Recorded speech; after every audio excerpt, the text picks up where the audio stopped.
Hey, happy Sunday afternoon to everybody. My name is Mark, and let me put my microphone over to my face a little bit here. And this is one of my shows called Mark Knows Everybody that I produce with the MBL Entertainment Group. And this is a side of my group, and the other shows that I do is Saturday Morning Cartoons, and another one I do called Classic Television Smackdown. This one, Mark Knows Everybody, was not named by me. It was named obviously by the audience when I was coming up with this show of this type. And the show that I do is I bring to the forefront people that I do know. It has nothing to do about me at all, but it has everything to do with the people who are guests on my show. I like to put them in the forefront, highlight them, talk about them. I have so many friends in various levels of occupations and in the music industry and in the theatrical industry and motion picture industry. Um, uh, and a lot of people don't know who they are. They may see their comments on my Facebook page and have no idea how talented these individuals are. So this is why I created the show, just to bring them to the forefront. It has nothing to do with me, but it has everything to do with them. The reason I created this specific show, which is the Strange New World show, is because it's been so damn good. You can't help but not talk about it. Back in the day, when conventions were only Star Trek conventions, sci-fi conventions, there was basically Star Trek conventions. Of course, there's World Science Fiction Convention, but Star Trek conventions were very prevalent in the day, and they were only in hotels. There was a time when people aren't getting autographs or walking the dealer's room. We called it the dealer's room back then. Where when nighttime come around, evening hours come around, we'd all be around the bar, celebrities as well as the fans, and we just have great conversations. But sometimes you will walk down the hallway going to your room, and you see people stretched out in a hallway with bottles of alcohol, just talking about the latest episode Star Trek. I remember seeing the part one episode of the best of both worlds. Wow, just went completely out of my mind there. I saw the first part of the best of both worlds at a convention in the bar area with hundreds of people. And it was just so freaking cool to be at a Star Trek convention and see the finale of Star Trek: The Next Generation's episode of The Best of Both Worlds and just listen to everybody just go absolutely nuts. Well, Strange New Worlds is bringing something back to the formula here, where you're literally happy with incredible writing. Yes, there are Next Generation fans, there are Voyager fans, there are Enterprise fans, there are fans of all of the series of Star Treks out there. But of course, Star Trek, TOS, which my guests, when I bring them up in a sec, I know they I didn't get it, guys, what these old scientists meant. It didn't hit me until it was mentioned. But anyway, so we'll get to that. So let me bring up my guests. These guys are incredible. Dennis Bailey here, he actually helped write an episode of oh, seriously? What? Guys, there's someone trying to pop in. Yeah. Guys, this is what happens when I say people I know, my friends who I put in the forefront. Mike, turn the damn camera on. Oh, Michael, hello. I see him trying. He's still trying. There he is. Ladies and gentlemen, Michael Jan Friedman. Oh, Mike, how you doing? Good, Dennis. How you doing? He's always a friend. Let me go around the horn here. Like I Okay. said, Dennis Bailey wrote an episode of Star Trek: Next Generation. Two episodes. And he helped Two the co-wrote. episodes. Not that it's a big deal. It is a big deal. And my two friends here on the right, Phil and Pat Duff, they are identical friends, although I think I can finally tell the difference between the two of them. Somebody gain weight. Anyway, so I can finally tell who's who. They are Uber Trek fans. They are incredible friends. All these friends you see here on the screen right now, I've known for close to 40 years. 40 years. Michael Jan Freeman, as you know, is an impeccable. Mike, can you throw some light on your face? Can you turn a light on, a lamp on your face? See, this is about as light as I get. Really? You don't have a lamp on the table or anything? A lamp? Oh, maybe I can find a lamp. Well, yeah. Hey, give me a minute. I'll find. I'll be back in like 20 minutes. Okay. Yeah, unless we get a glare off your head, get the lamp. Okay. Okay. Michael Jan Freeman is just a world-renowned author. Wrote a few Star Trek novels, or a few and other novels, and we've talked on occasion. I'm just so happy that he's joining us today because he's been trying for the longest time to get on this show. Once again, this is Strange New Worlds. We have 2 episodes that we're going to discuss. It was only supposed to be 1. And Phil and Pat, I'm going to tell you guys now, if it wasn't for you, if it wasn't for your post, I wouldn't had a clue that episode had dropped. And I watched both the episodes that we're going to discuss today just this afternoon because, as you can see, if you can't see, I've been on vacation on a tiny island in the Bahamas for the last 5 days, in the Abacos Islands on a little small key called Elbow Key. I think you've heard about the island. What's that? I think I've heard about this island about 30 times already. Yeah, my understanding is that Mark is fleeing federal subpoenas. Yes, I was. Because speaking of such, let me tell you how I know that you can get away from the government by being in this island. The minimum cost for any rent, if you wanted to rent any house out there, the minimum cost is $20,000 a week. That's the minimum. And basically, the FBI won't sign their agents' pay vouchers. Phil, Pat, and of course, no vehicles other than work vehicles are allowed on this island, so everybody goes around on golf carts. I stopped. There's so much residential home construction going on in the island. It's phenomenal. I stopped at so many job sites just to tell people that they're doing the wrong thing. Just pointing out little tidbits. Why is there rebar? They love that. But they probably love that. It was incredible. I had so much fun. Anyway, that's where I was. Let's get on with this show. Michael, did you do anything different? Let me pull. I did. I tried to get this lamp. If you paid your electricity bill like most people, we wouldn't be having this problem right now. Yeah, but I didn't. So there you go. Well, look, I'm happy to have you. I know what you look like, so maybe it is. We had the lights. Maybe it's good that the lights are dim. But I love you like a brother. But it's so damn good to see you, Mike. You haven't, Pat, Phil, Dennis. Is this our 4th show? Well, there have been.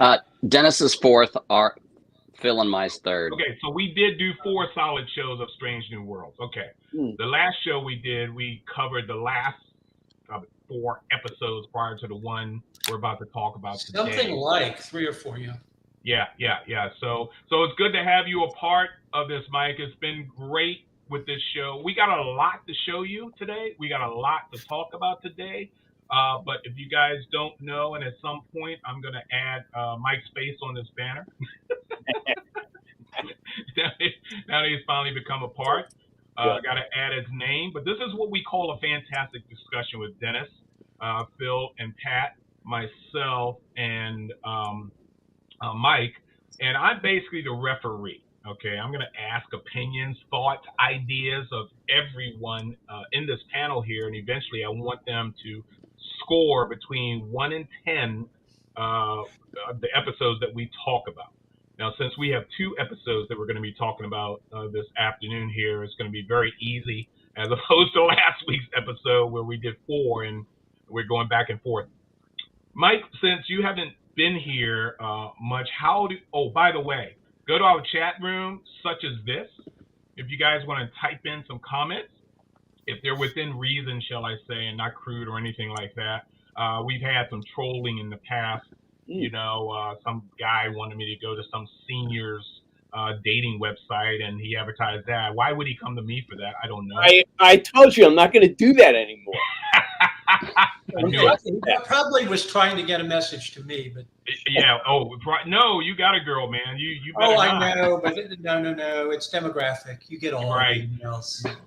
Go in our chat room if you guys want to make comment about what you've seen. Like a lot of my friends who are already popping in right now. Great to see you, Tara. I got some true celebrities here today. I love these guys. Like I said, I've known these guys longer than I like, but I think it's been at least close to 35, 40 years. We're all from the original Shore Leave group in Baltimore. Of course, I'm located here above Orlando, Florida. Phil, where are you living now? Seattle, Washington. You're in Seattle. Pat, where are you? And I'm in Kansas City. Kansas City. Dennis, where are you? Witness protection. Yes, I do that. And Mike, where are you? I'm on Long Island. You're on Long Island. So we got I could say international since I had to fly back into the country with a passport as of yesterday afternoon. So that's kind of good. That's Go to our chat room. That's the easy way to do it. Try it without a passport. Try. Well, I'm glad somebody reminded me. Going to the Bahamas, you're going to another country. Okay, so you got to have a passport to get there. You're going to Wyoming, you're going to another country. Okay. Well, you probably will in Wyoming. You know, I'm black. Anyway, so if you guys have What? anything, I'm from Long Island. Yeah. If you guys, Well, that's not just the lousy lighting rig. Okay. I know it's not. If you guys have any comments that you want to make during our discussion here, please feel free to jump into our chat room. Please share the link. If you found us on Facebook, go ahead and share that so it'll be on your page so more people can join us and talk about these episodes. Alrighty, so the first episode that hit today, or I'm sorry, I watched today. By the way, this series has just been utterly incredible. And like I said, let me ask Mike, since the rest of us are regulars here. Mike, how are you feeling about Strange New Worlds? Have you really watched all of the episodes of Strange New Worlds up to this point? Wait, is that a TV show? Yeah, because none of us read here, Mike. You know, right. So you don't have to worry about that. You know. Yeah, no, I've watched every episode. You know, some not exactly when it comes out always, but I have watched every episode. Okay, and since we're up to, as of today, we're up to 7 episodes. By the way, guys, you're going to want to hang around here towards the end of this broadcast, because we have some shows, some clips to show you. But up until this point, Mike, let's say for every episode that you've watched, if you had to grade the series, the whole series, between 1 and 10, what would you give Strange New Worlds this season to? I think I'd give it about an 8. Give it about an 8? That's a good score. You know, I think because you know, there are flaws and there are places where, you know, where it lets you down a little, but I think overall it's very successful in achieving a tone and you know, a two tones really at the same time. You know, the tone of nostalgia. There's a lot of nostalgia. We just saw an episode end with Kirk, Spock, and Uhura. Oh, careful! We're not going forward yet. Stay on topic for now. And until we get that. Go ahead. And the other thing is this lighthearted, this incredible lighthearted tone, which I really like, which characterized a lot of good original series episodes. Yeah. Okay. Cool. That's great. So an 8 is a solid score, because I have a trinity of scores that is hard for me, or hard for any series to impress me that much to put in, and that's 8, 9, and 10, of course. For example, Oppenheimer, I watched at the theater yesterday, and I think I gave that an 8.5. That is an Oscar-worthy motion picture there, without a doubt. But it's so highbrow, you know, that that's the kind of stuff that I like, and I actually consider up until this recent episode, Phil and Pat, I consider Strange New Worlds very, very highbrow. And so let's get on to talking about episode 6. And before we go there, let's take a look at this, guys. Okay, here we go. We found evidence of sabotage. Sabotage. Starfleet officers aren't supposed to randomly hallucinate. This is very real. You aren't imagining it. Captain, you have to shut down the station. It's a matter of life or death. Contact Starfleet. We're being attacked by an enemy.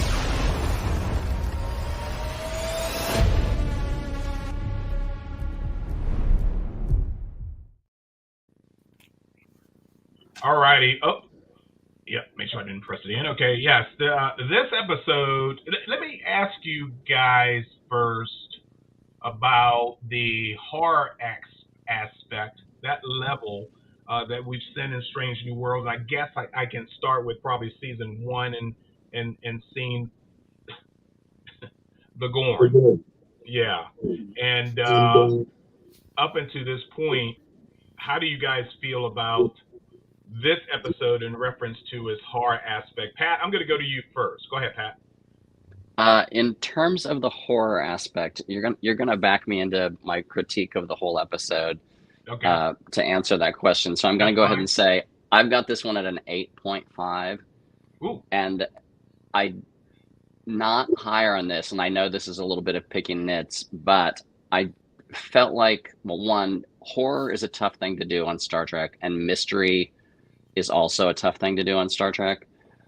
So in the grand scheme of things, every episode this season except the next one have all been over 50 minutes. I thought this was a little soft in the middle because between Uhura did a lot of expository talking to her and Kirk and her and Pike and her and Kirk again, where it's like, oh my God, that guy Ramon and I have the same thing going on. And they literally said it 3 times within about 7 minutes. And I felt like this just needed tighter polish to get to the finish line. But what I felt like it also didn't need, and for my own personal understanding, I could imagine Michael Piller turning to someone in the Next Generation and going, do we really need zombie Hemmer to show up at the beginning and the end to cap this episode? Because it's so chock full of stuff that I don't know that plays. I'm totally cool with the Hemmer flashbacks and everything, but I actually even hope that was not Bruce Horak, as zombie Hemmer, and that they just paid some other schlep to put all that crap on, and they didn't have to put him through all that zombiness. But those just didn't do it for me, and I just felt like they needed one more pass at this. That said, this thing I thought was loaded with good stuff. Yeah, based on what you totally explained out about the entire episode, I'm surprised you said 8.5 after the description you just gave. But, that says a lot because sometimes you can get past pretty much what the premise is on something and focus a lot on storyline and acting and then come up with an obvious score. Mike, have you seen this episode yet? I have. And what do you think? I liked it. I think I agree with Pat in that it's difficult to do horror on Star Trek because everybody's going to come out okay on the other end. Kirk's not dying, Uhura's not dying, but even with that, there were enough character moments, kind of cool character moments with Kirk and Uhura and Spock, and Anson Mount is just amazing. His expressions, his range of expressions, just carries the day every time. If there were nothing else to commend this episode, Anson Mount is just amazing. My biggest criticism of it was Kirk. I'm just not sure this is Kirk. I think he's kind of setting up, and this was great. The interplay between the brothers was great. Yeah, it reminded me of my brother and myself, what they were doing, and it was perfect. Let me interject real quick. I agree with you on the Kirk character, and I had said this on a couple of our shows already in the past, is the fact that I don't want the focus being taken off Anson Mount, or I should say Captain Pike and his crew, and to interject Kirk into this series. Not saying I don't enjoy him being there, but I didn't think it was as necessary, and I think it's a little distracting with the total focus. So let me go to Dennis real quick. What is your analysis on this show? And we can all come back if you guys have other comments about this show before we move on. All right. Well, do you want to do the rating thing or not? Hold on, Mike. You didn't give me. You said an 8, right? Well, 8 for the series. 8 for the series. I'd give this about a 7.5. A 7.5. Anyone in the chat room, if you can go ahead and grade this episode as well, I'll go ahead and give you guys credence by putting your comments up on the page. I'm interested what everyone else thinks about this episode. So we're 7.5 with Mike. We're 8.5 with Pat. Dennis, go ahead, my friend. All right. Well, of course, the reason I smile and people kind of laugh is that I'm very binary. I don't really like the 1 to 10 rating system at all. There were a couple of guys named Siskel and Ebert that I sort of grew up with. Does everybody remember them? They had of course. and they came up with thumbs up or thumbs down. Right. And since I tend to be a thumbs up or thumbs down kind of person, the entire series up to now, 16 episodes, is running an average of 10 for me. And this episode was a 10. In other words, it's thumbs up. That's all there is to it. It's thumbs up. There were two things going on, particularly in this one, that really held my attention. The first was that I liked the story very much. The plot and the details of the plot were serviceable, but the story about Uhura, which was about Uhura coming to grips with the fact that she can't handle people dying. She's had a lot of people die on her, and she runs from it. That kind of snuck up on me. Her closeness with Hemmer last year didn't actually resolve any of that for her. It just made it happen to her again. She loses her parents, and so she runs away to Starfleet, which they explicitly said in the first episode. So you sort of ran away to join the Navy. After that happened, she just sort of moved on, and the show just sort of moved on, and never saw her process that a lot. And as it turns out, she didn't. So this is this story about her learning finally to process that sort of stuff, and she gets a lot of help with it from James Kirk, which is interesting on several levels. And that's the second aspect of the show that was very interesting. Wesley is Kirk now. And I think the producers of this show, who have astonished me all along at how easy they make look things that we've been led for decades by, various iterations of Star Trek to believe are hard to do. They make them very easy. There's no point, I think, they make them look easy, actually. That there's no point in trying to find another William Shatner. He's too unique in what he did. And in fact, Abrams didn't try to find another William Shatner. He went and found somebody who had his own kind of presence. The producers have introduced Kirk in what I think is a very clever way. There are three ways to reveal a character in drama. There's a lot, but three aspects of it is what people say about them, what they say about themselves, and what you see them do. And they've introduced Kirk kind of slowly with little bits of all three of those things. And I think it really started to come together in this episode. There's a really significant scene that he has with Lon.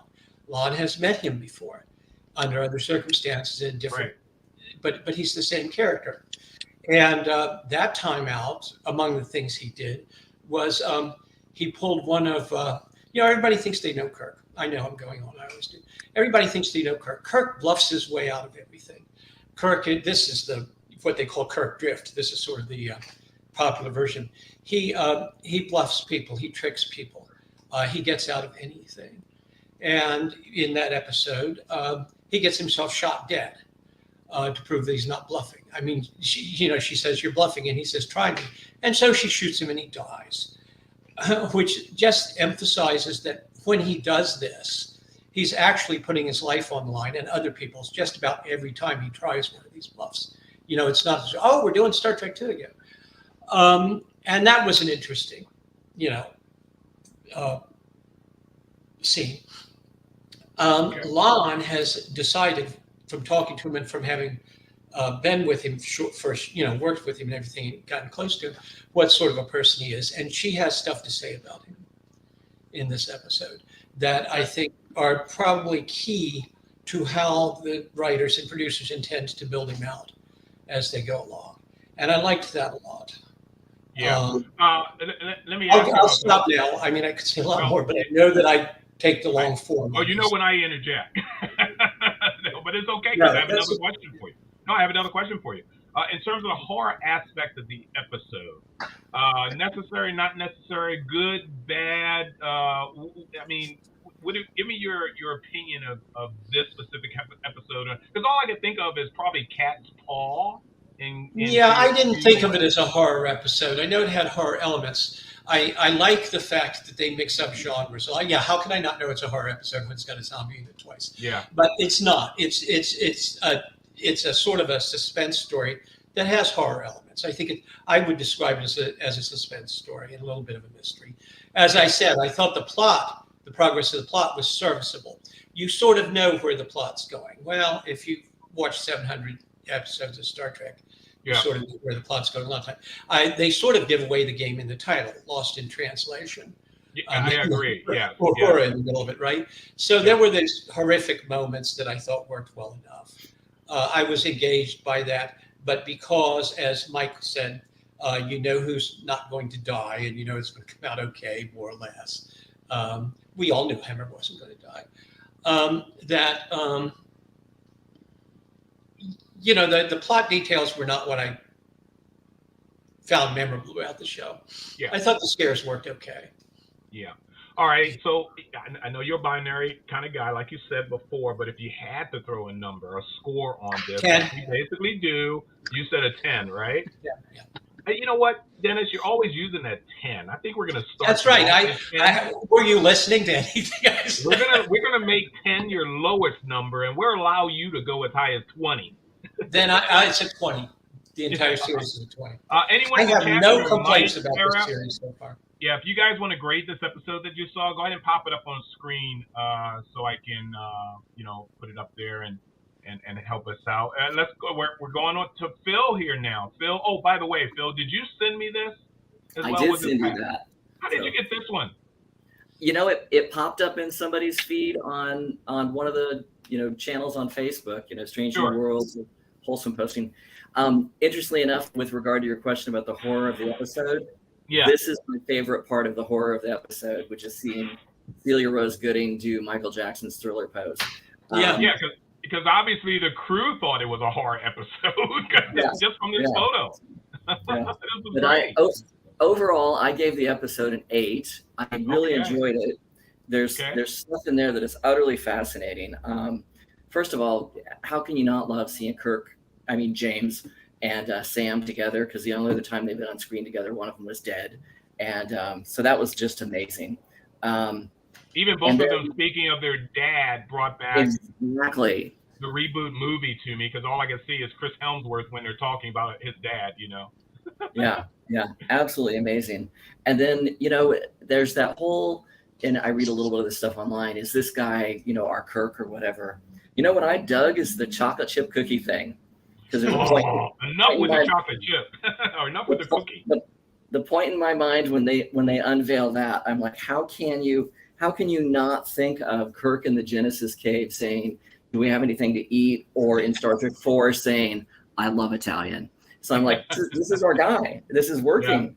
But there was great Lon stuff in this. There was a great Spock and Chapel stuff in it, but I gave it an 8 because I felt like some of that stuff, Lon was late in the episode and Spock and Chapel were sort of dropped in and dropped out. So that's the only reason I didn't give it a higher score.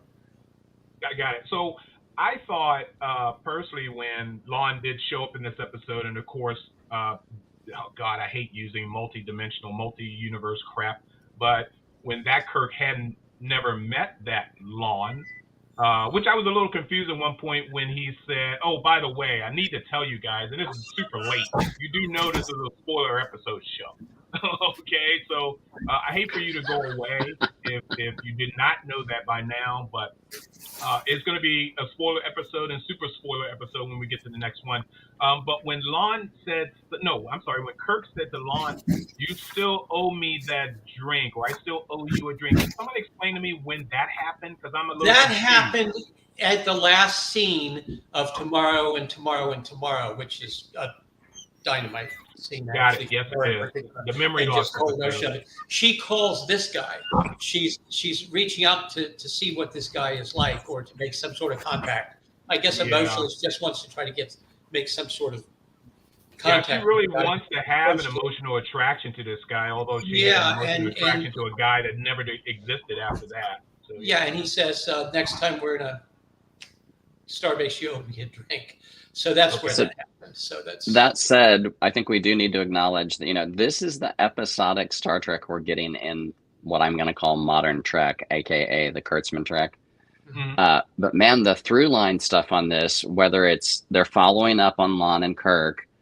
So, when you end charades with Spock and Chapel kissing, everybody's like, oh God, where do they go from here? Do they screw it up like Moonlighting?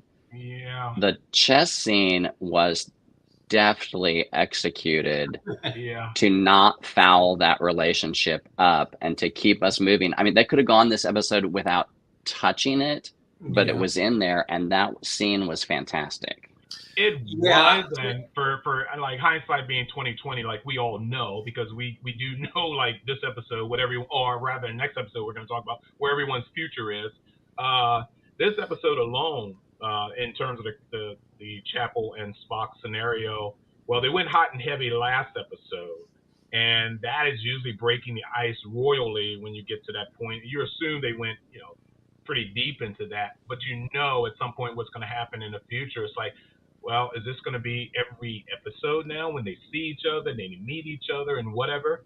The next episode that we're going to get to, one of the characters, basically allude to the fact we want the old Spock back, the Spock that they knew, because right now they're in a scenario which we'll get to that next episode later too, where there's a lot of emotion that's going into Spock that a lot of people are a little offended of. We want Spock. We want stiff, stale, logical Spock. And we knew in Search for Spock, or was that the first movie? No, it was the first movie. When he was doing Kolinar, basically to make himself 100% total Vulcan, devoid of that, it leaves the field widely open to him to go those steps to ultimate logical thinking, and I guess it's okay to kind of see that emotional side of Spock because we know where he ends up later on. So who cares? Okay. Oh God, I hope he doesn't. I'd like to circle back on something that Phil mentioned, though, that I agreed with him about, that I think is very important, was the scene between Sam and Jim, because as I saw that as another part of the writers. As I said, trying to build Kirk as a character as if he's a character that you actually are just meeting. Kirk on the original series and up almost till the end of the movies, almost nothing was ever said about his background. People think that there was a lot, but I think there was the fact that he had a brother who was dead when we saw him. His birthplace, where he grew up, was never mentioned in the series.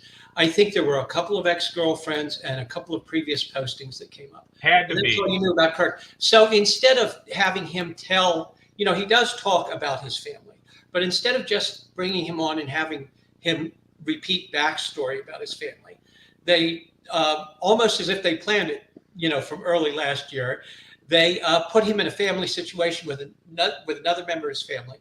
And it surrounds something that's obviously an issue for them, which is the father. And they, it plays out as a slightly tense, dramatic scene. And you learn something about him that way. And he starts to be a more three-dimensional character, I think, in many respects than he was before. Yeah. Now, even though, like I told you guys already, I'm not a fan of Kirk being on this series, but I do like Kirk being on this series. I was almost waiting for Sam to say to him, well, you're the stud of the family.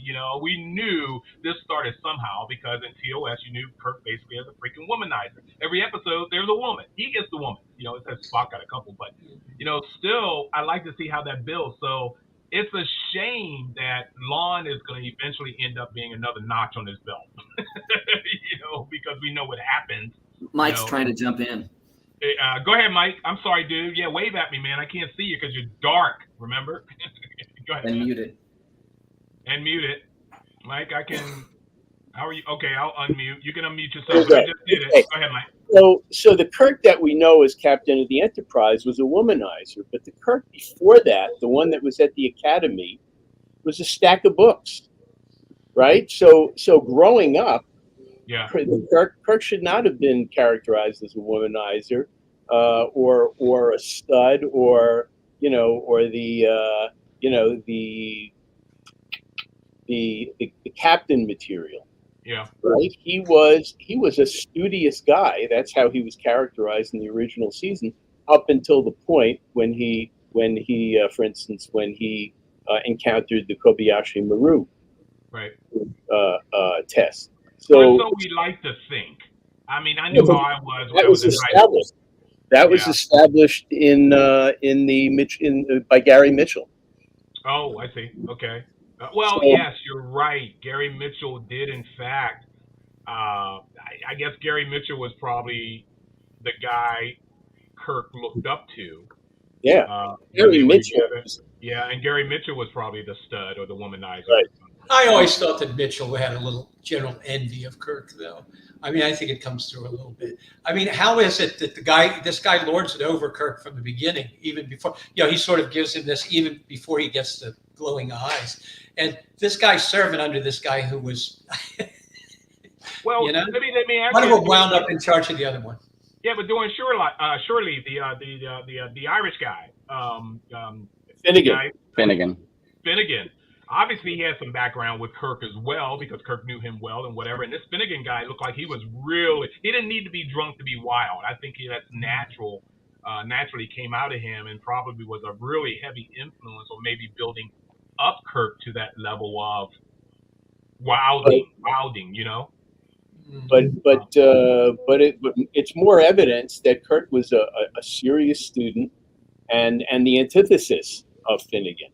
Finnegan didn't really have his effect on Kirk until shortly.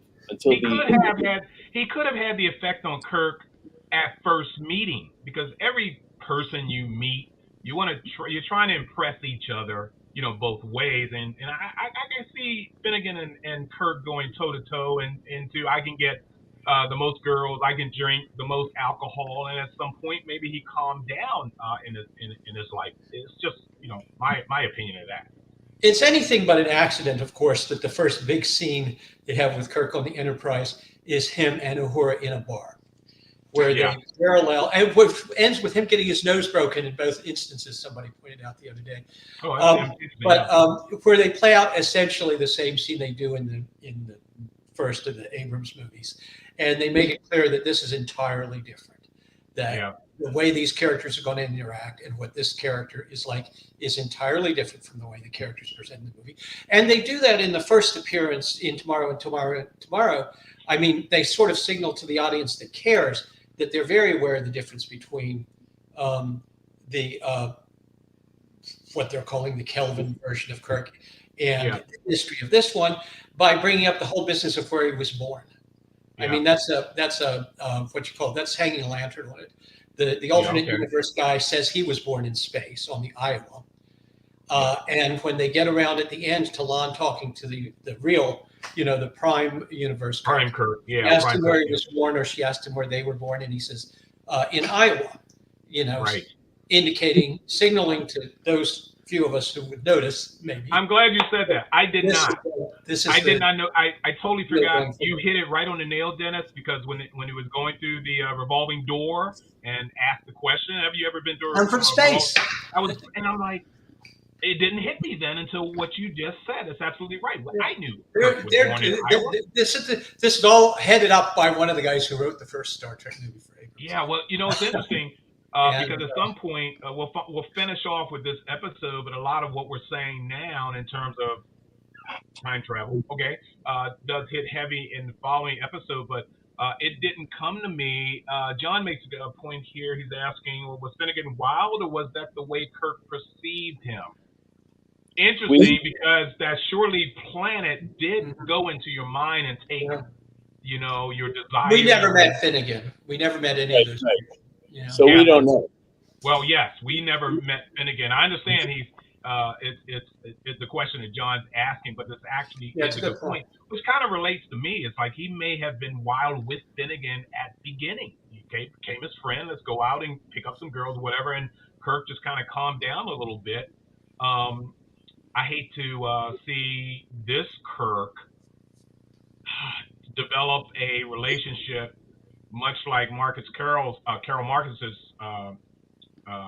character, where the relationship got so heavy that we didn't hear about it until we saw Wrath of Khan, and a son was born out of that relationship. Then we got Chapel and Spock, who is like, well, everybody obviously wants to kind of calm that down a bit. I get it. You know, there's room to do that. There's already another season that's already been confirmed. Who knows what's going to happen during the next season? But at some point, if there is a calming of that relationship, Pat, who do you think, if you know there was a calming of that relationship, who would be pulling back away from that relationship?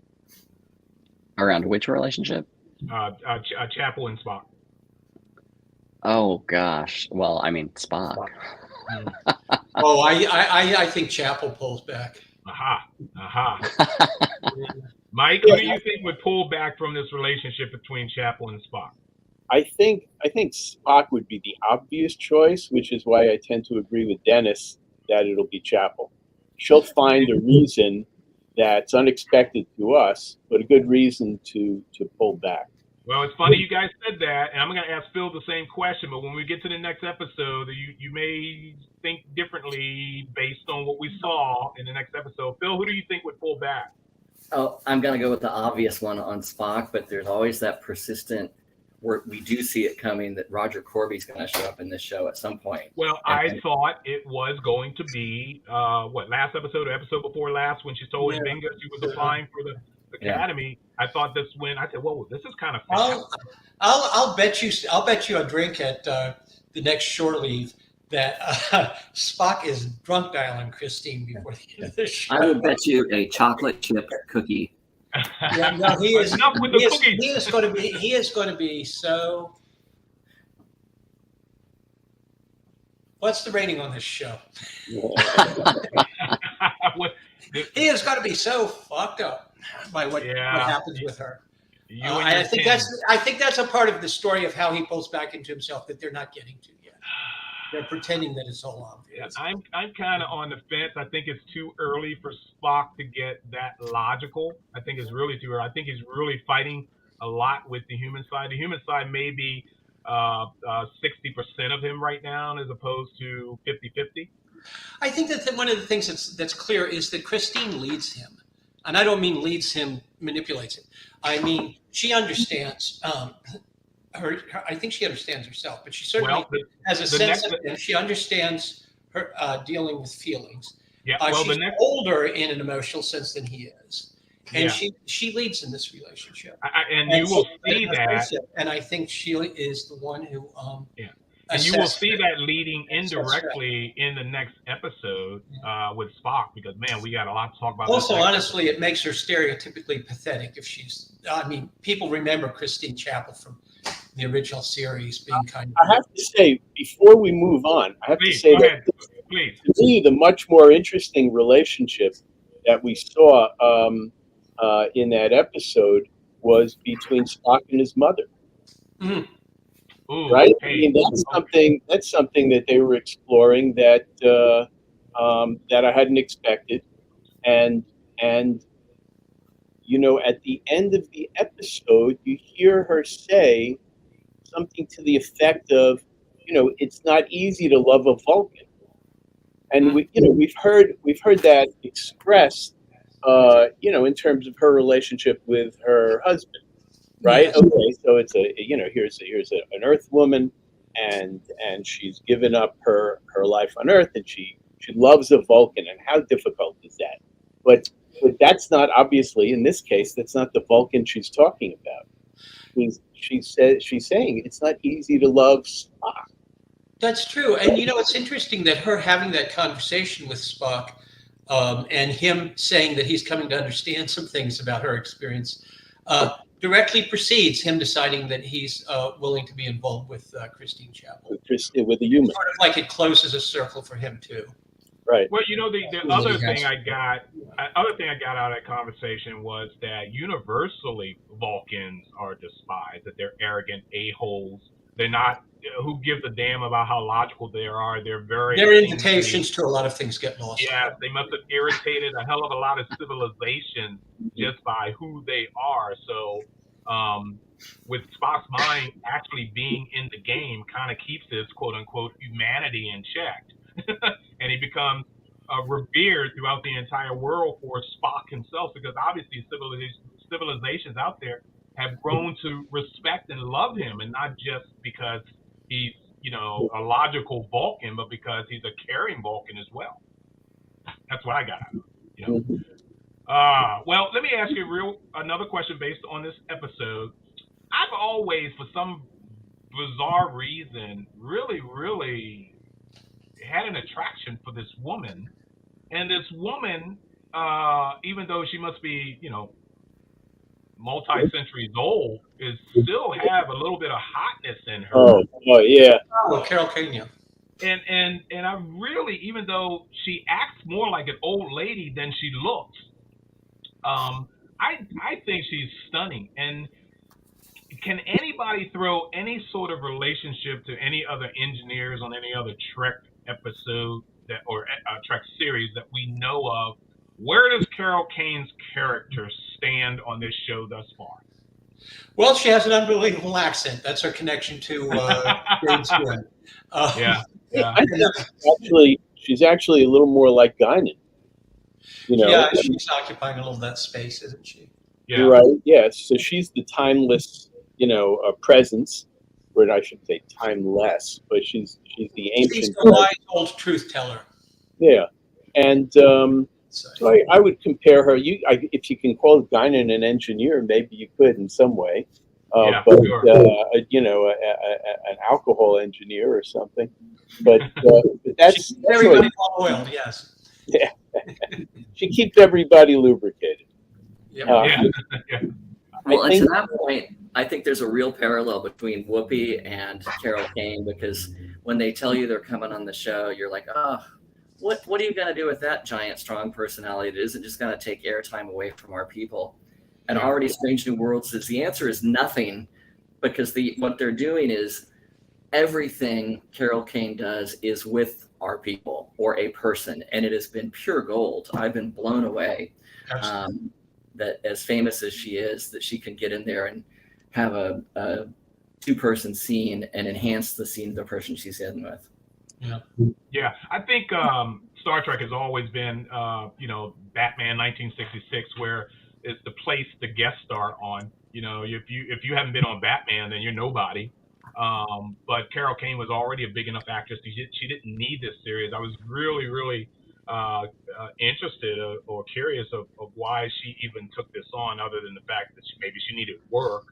But we're looking at, let me show you. If we did all of these characters here, man, it's getting busy, right? I'm waiting for a scene. I'm waiting for a scene where everybody goes off to, to do something, and she says, you know, goodbye, have fun storming the castle. Storming the castle. I bet you they're going to throw that in too. They got to throw that in some episode. I had a feeling they were going to do that when they in the other episode when they were going into the castle, right? Yeah. Right. That was a castle. They come close to breaking the fourth wall sometimes, but I think they sort of saved that all up for the next episode that we're going to do. Well, at the end of this show, I'm going to show you a clip where I think this is a breaking of the fourth wall, and it actually is an insult to me, because I hate these kind of episodes. I don't care how many people. I didn't go see Barbie. Go have fun watching Barbie, okay? Now, don't mess with my Star Trek. So at the end of the show, I'll show you that. But I guess we can go ahead. I think I covered everything on this episode 6 here. So on to Deadpool, the Star Trek episode. All right. So let me show you guys this first, because I think I need to show it. And if I get flagged by any censors, if Paramount or anybody wants to make a comment to what I just did, well, I'm sorry, but this has to be shown. So let me just start out with this, and then we'll come back and listen up. Enjoy this. It's about 2 minutes, guys. Take a look. Space. The final frontier. These are the voyages of the Starship Enterprise. Its 5-year mission: to explore strange new worlds, to seek out new life and new civilizations, to boldly go where no one has gone before.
You like the Koala Nebula then? Not since the Scooby-Doo Supernatural crossover have I leapt out of my seat just by seeing the intro of.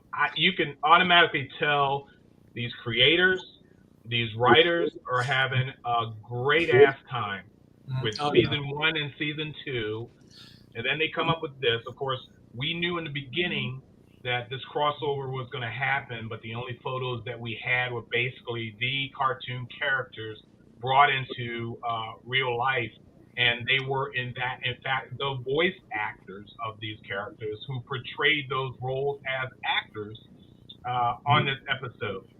The episode we're going to jump into, and it's going to take a while, so bear with us, guys. And I'm going to start this off because I'm the boss, and I just have to tell you guys my immediate score. And other than Dennis starting off with 10, hopefully he'll get it up to past 11. I have never in my life cried and laughed at the same time, unless I was at the dentist. I don't know. I was probably what I did. I don't know. My automatic score before I go forward, because we do score from 1 to 10, well, even 0 to 10, if anybody ever did a 0 to 10 on this. This was a 110 for me. My score is 110, and it just took the wind out of me. I was hit in the chest by something, and it continued throughout the entire episode of being something utterly incredible. I want to show you guys one more quick clip. Not that quick, but a clip. But it's giving you guys ammunition. It's a reminder. I don't know if you guys saw it when it first dropped on Thursday, but I just saw it today because I didn't have time to get to it. Other than today, so it's really, really fresh in my brain. Take a look at this real quick, and we're going to jump right into this episode. Hi, I'm Captain Christopher Pike. That's me. Computer and program? Never mind. Sorry. The portal. Oh my God! So that means I'm hello. That means I'm really on the USS Enterprise. Yes. And okay. So, what's the start date then? 2291.6. Ah, yes. 5 digits. Totally normal date to be living in. We already know you're from the future, so no need to do whatever it was you're trying to do. Okay, thank God, because I'm seriously freaking out right now. I mean, I can't believe that I'm here. Exactly how far in the future do you hail from, Anton? Maybe 120 years, give or take. Well, you don't look a day over 100. What funny, Captain, what's happening? You should hold on to this. Don't want you accidentally affecting the timeline before it gets a chance to send you home. This is my number 1, Lieutenant Commander Unit Riley. Nice to meet you. And this is Lon Noonien Singh, our head of security. If you'll follow me, Ensign. That was weird. You don't think he knows something about my future, do you? No, I'm sure he's just, And we're going to go around the board here, but next to Star Trek, the animated series, Lower Decks is my favorite animated Star Trek series. I have been a Lower Deck fan when it first debuted. A lot of people would think it's not serious enough. It's too comedic. Why are they making Star Trek funny? Well, the same reason for them to do a Buffy music episode or a music episode of anything, in God's sakes. I don't think that's serious anymore. Let me go ahead and start with Pat. Pat, I know you give me a score because mine's 110 already. Okay. 110, even though I asked between 0 and 10. Pat, what's your score, my friend?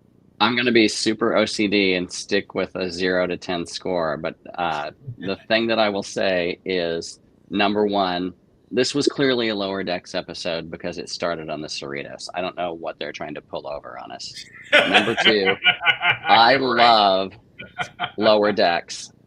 I will also tell you that I've watched a couple of Lower Decks episodes that I thought were unwatchable, and I've seen, a few. 2 or 3, 4, 5 that I was just like, oh God, that was terrible.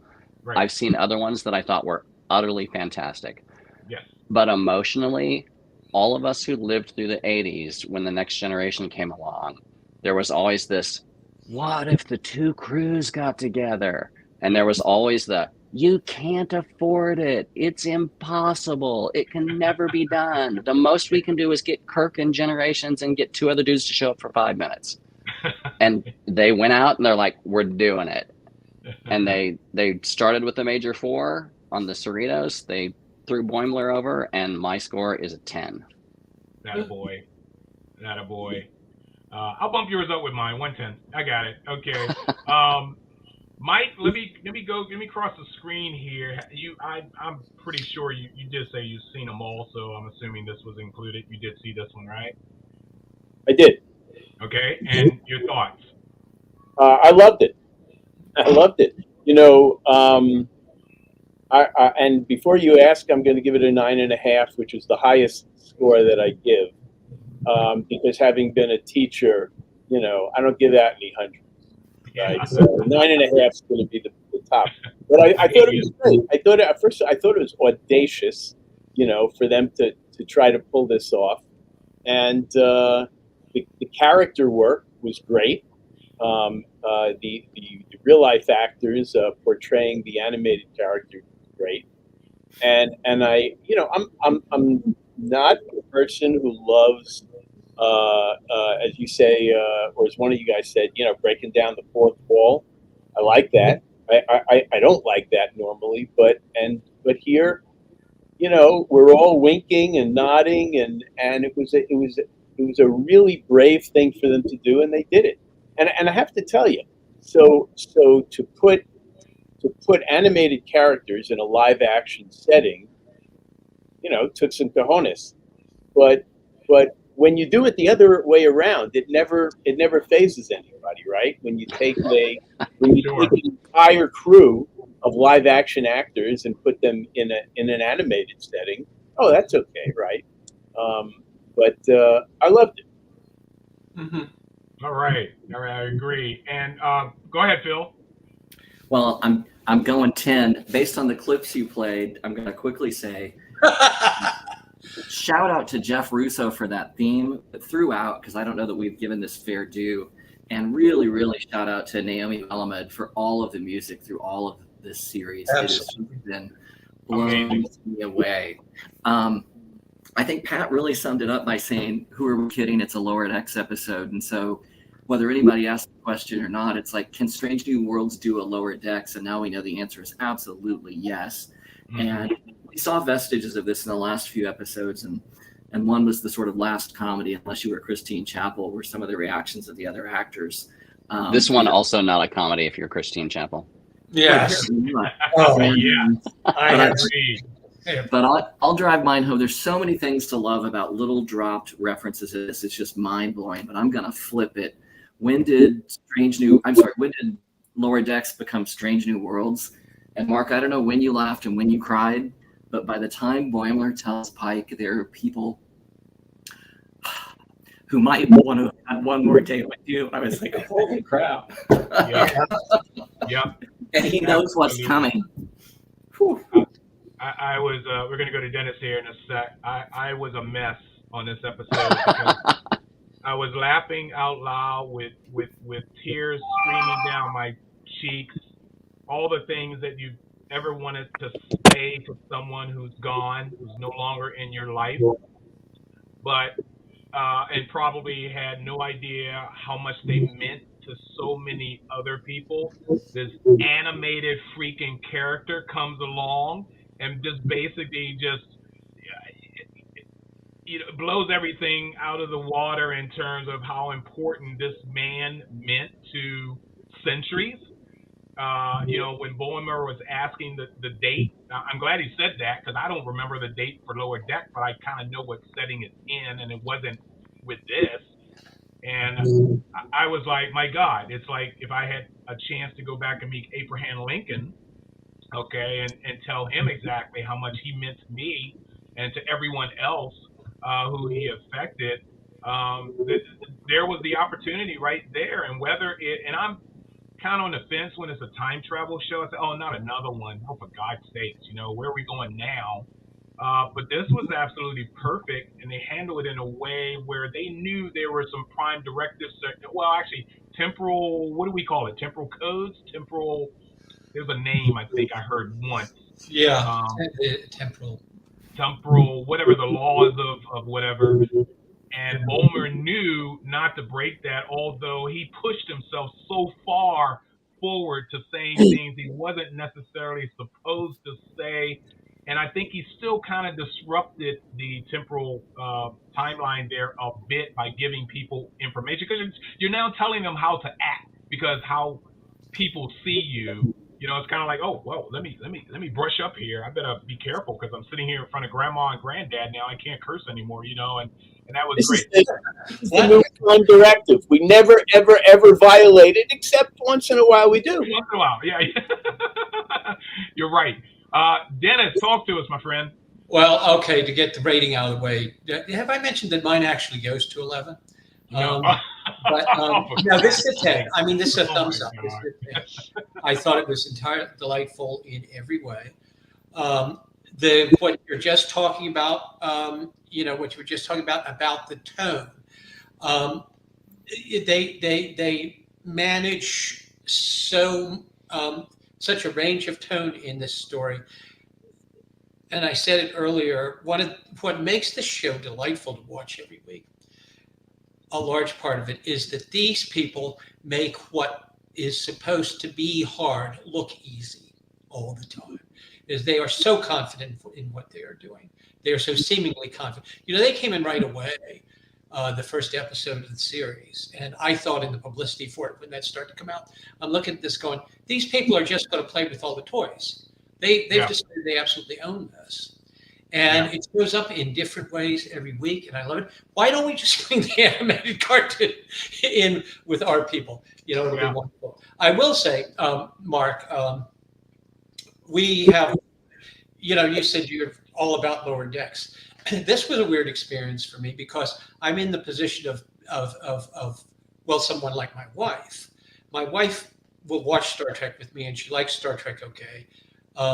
She's not a fan. She's never been a fan. And she has no clue why I start jumping up and down on the furniture about some things, so excited about this or that or the other thing in Star Trek.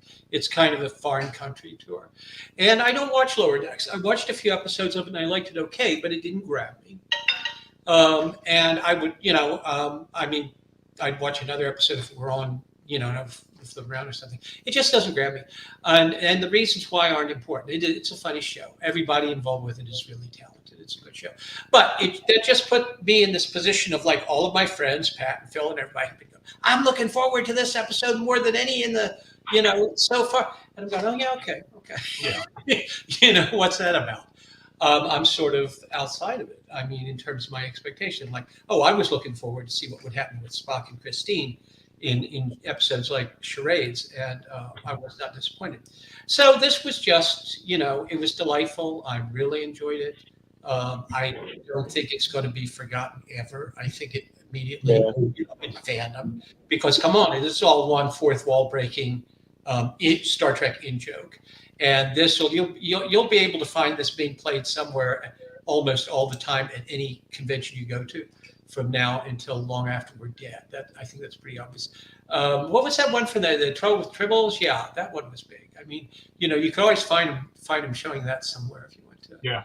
Yeah. Even a Deep Space Nine episode of that. Yeah. I will say that Boimler is a dead tune walking for what he did to Christine. I put it a little more graphically, I think, to Pat and Phil in a text exchange last night. I loathe him for that. I hate him. You know, the torments that he put her through. You can't do that to Christine. I didn't know who Christine Chapel was when this show came on, by the way. But Dennis, can you really hate him for that? Because, yes, no, with a passion, without reservation. Wait a minute. We all what is know that how stuff that Christopher Lloyd kept putting the tunes in and Roger Rabbit the dip? Wait a Okay, minute. sorry, Boimler goes in the dip. But we all know how Spock. I hope not. I hope not. Wait a minute. You know, Hold on. We all know how Ron Spock Moore. ends up, and Ron we think Moore. Christine is a wrench in the system, in the machine, and Boiler was pointing that out. Well, screw the machine. Ron Moore pointed out that, or he said that when he watched The Phantom Menace, it struck him that the movie was a tragedy that didn't know it was a tragedy. That the 6-year-old boy doesn't know that he's going to grow up to kill his mentor, murder all these children and everything. Yeah. That, you know, and so on and so forth. That's what it is. And this series is so delightful. I just dread the notion that any of these people are going to turn into who they were in the original. Wait a minute. Say that last part. Your voice went I said down. I just dread the notion that a character like Ethan Peck's Spock is going to turn into Nimoy Spock at some point. Yeah. We'll see when we get there. I think these people can find a way to do just about anything they want to do. Phil, did we get to you yet? Yeah. Yep. You described this episode already, Phil. I'm sorry if I missed anyone. Yeah, no worries. This episode, and I really want to kind of break it down a little bit here, and a lot on what Dennis said. I'll start with Dennis' comment. My personal opinion, because this is all people's opinions on this, on how they felt about the show.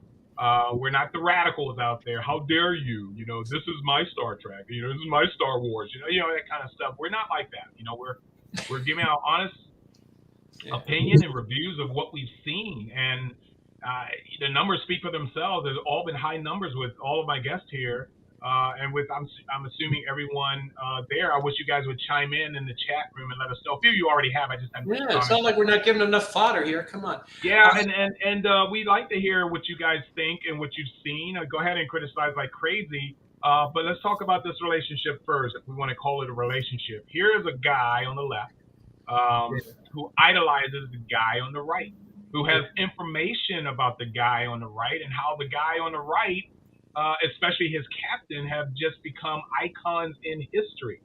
He's seeing a faux pas happening, a disturbance in the force, in the terms of this gorgeous platinum blonde who,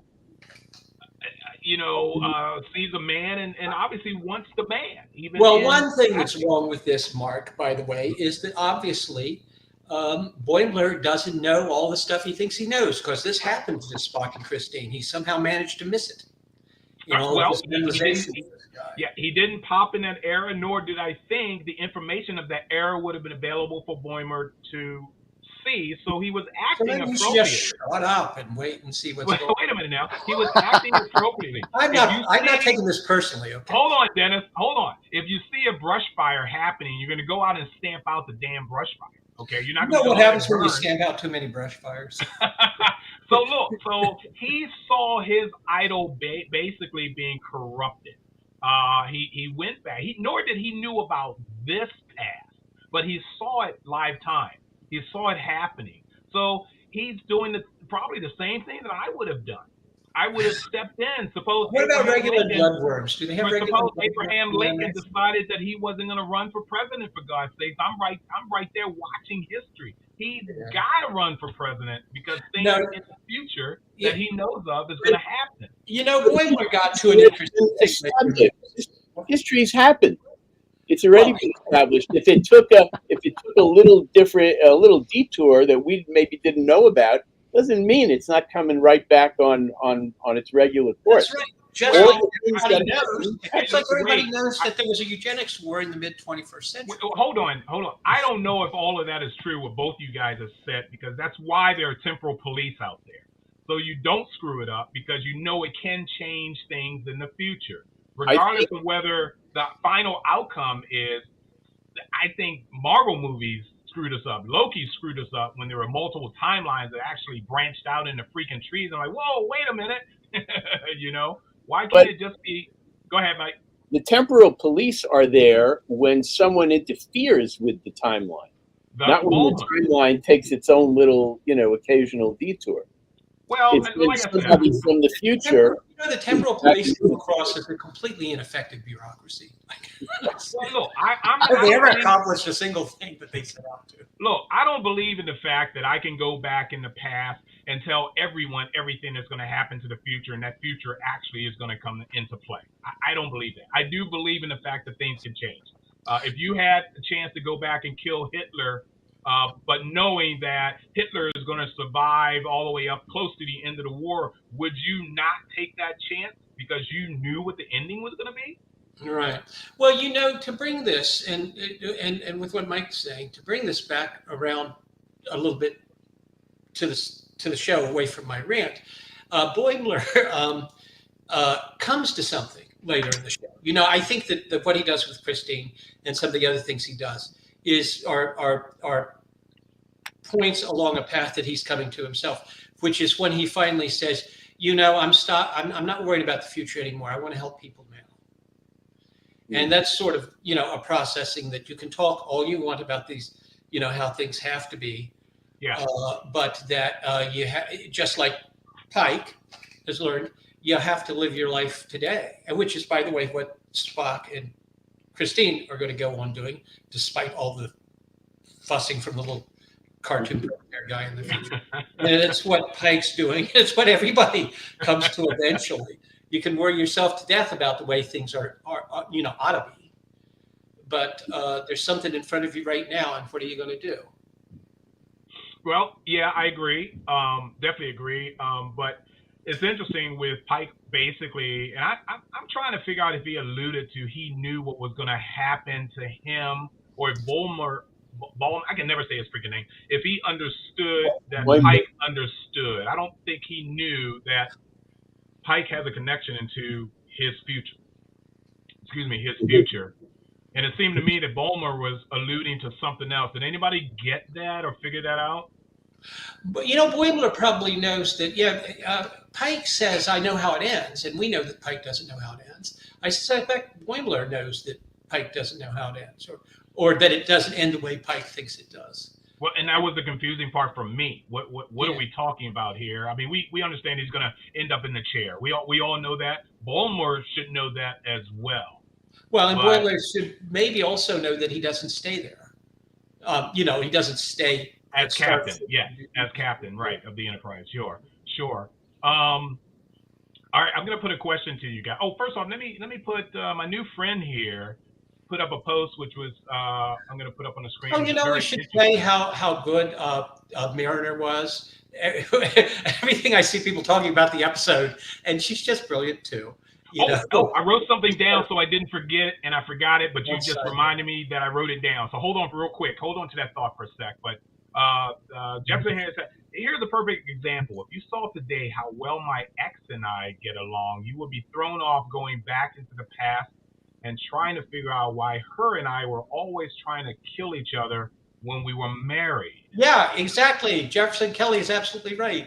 You're not supposed to be like this. You don't understand. You're supposed to be friends. Yeah. And that obviously is the final outcome. But suppose I went back in the past and I dated his ex. That never happened where he had an X because I interjected, much like Bulmer is basically doing by giving up a lot of information on that episode, things would change. It's an interesting aspect of the fact that this is both episodic and it has these through lines, like Pat and Phil were saying. Yeah. That they do exercise in this kind of episodic TV a little bit of the old episodic amnesia, in that the revelations of this episode will not come back to mind to anyone unless a writer decides they should. Pike is not going to be walking around thinking about the fact that his birthday is a holiday throughout the Federation. We won't come back to that unless a writer decides it's worth making a joke. So are you basically a lot of the saying revelations here will only obliquely affect what they do? So are you saying because they have the option of not mentioning it again? Yeah. So you're saying basically because these two left, that you're thinking that everyone on the ship is not going to remember that they were ever there? I'm saying this stuff will only be remembered or touched on if at some point a writer thinks it's worthwhile.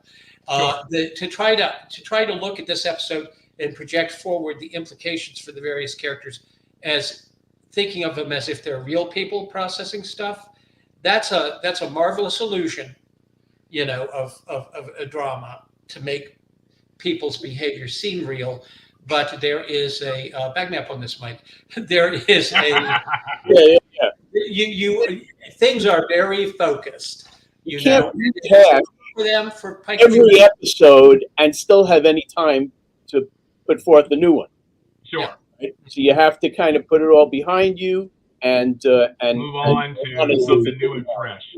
Yeah. Okay. Well, let's go ahead and talk about Mariner here for a sec. Now, I'm going to go back on what Dennis says in terms of Lower Decks. I did not like Lower Decks in the beginning. I hated it. I hate that art style. The only thing that kept me attached to Lower Decks was the writing, the humor. Mariner said in this, and this is I wanted to jump out of my skin when I heard her say this because it was one of my pet peeves. Lower Decks, they talk so fast that I have to put on my closed caption to know what the hell's going on, right? Mariner in this episode literally says, you notice how, and I had on closed captions so I can read the episode too. She says, notice how slow everyone talks. I'm like, oh my God. It's so funny. Hilarious. Honestly, Mark, watching Lower Decks from the beginning, I don't know if by like the fourth episode they actually slowed down or whether I got used to it. But it was just exactly. Mariner was particularly manic, the ones I've seen.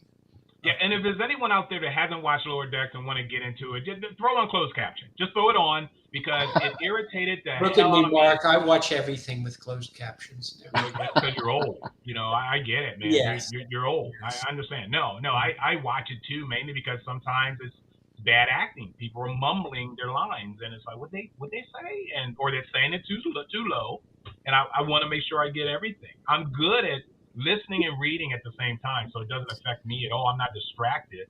But that line of hers literally saying, and have you noticed? And she said it kind of behind the back of the others to Bowman. Have you noticed how slow everyone talks? I'm like, oh my God, fourth wall, another one, How weird is it that animated Pike's hair is more normal looking than it is? I noticed that too. Live action Pike's hair. I was going too low. You sort of expect it to be Pull like up. Who's the guy on Cartoon Network that they always say Pike's hair looks like? Johnny Bravo. Johnny Bravo. You really expect him to be a Johnny Bravo. You're the monkey. Yeah, but you're absolutely right. But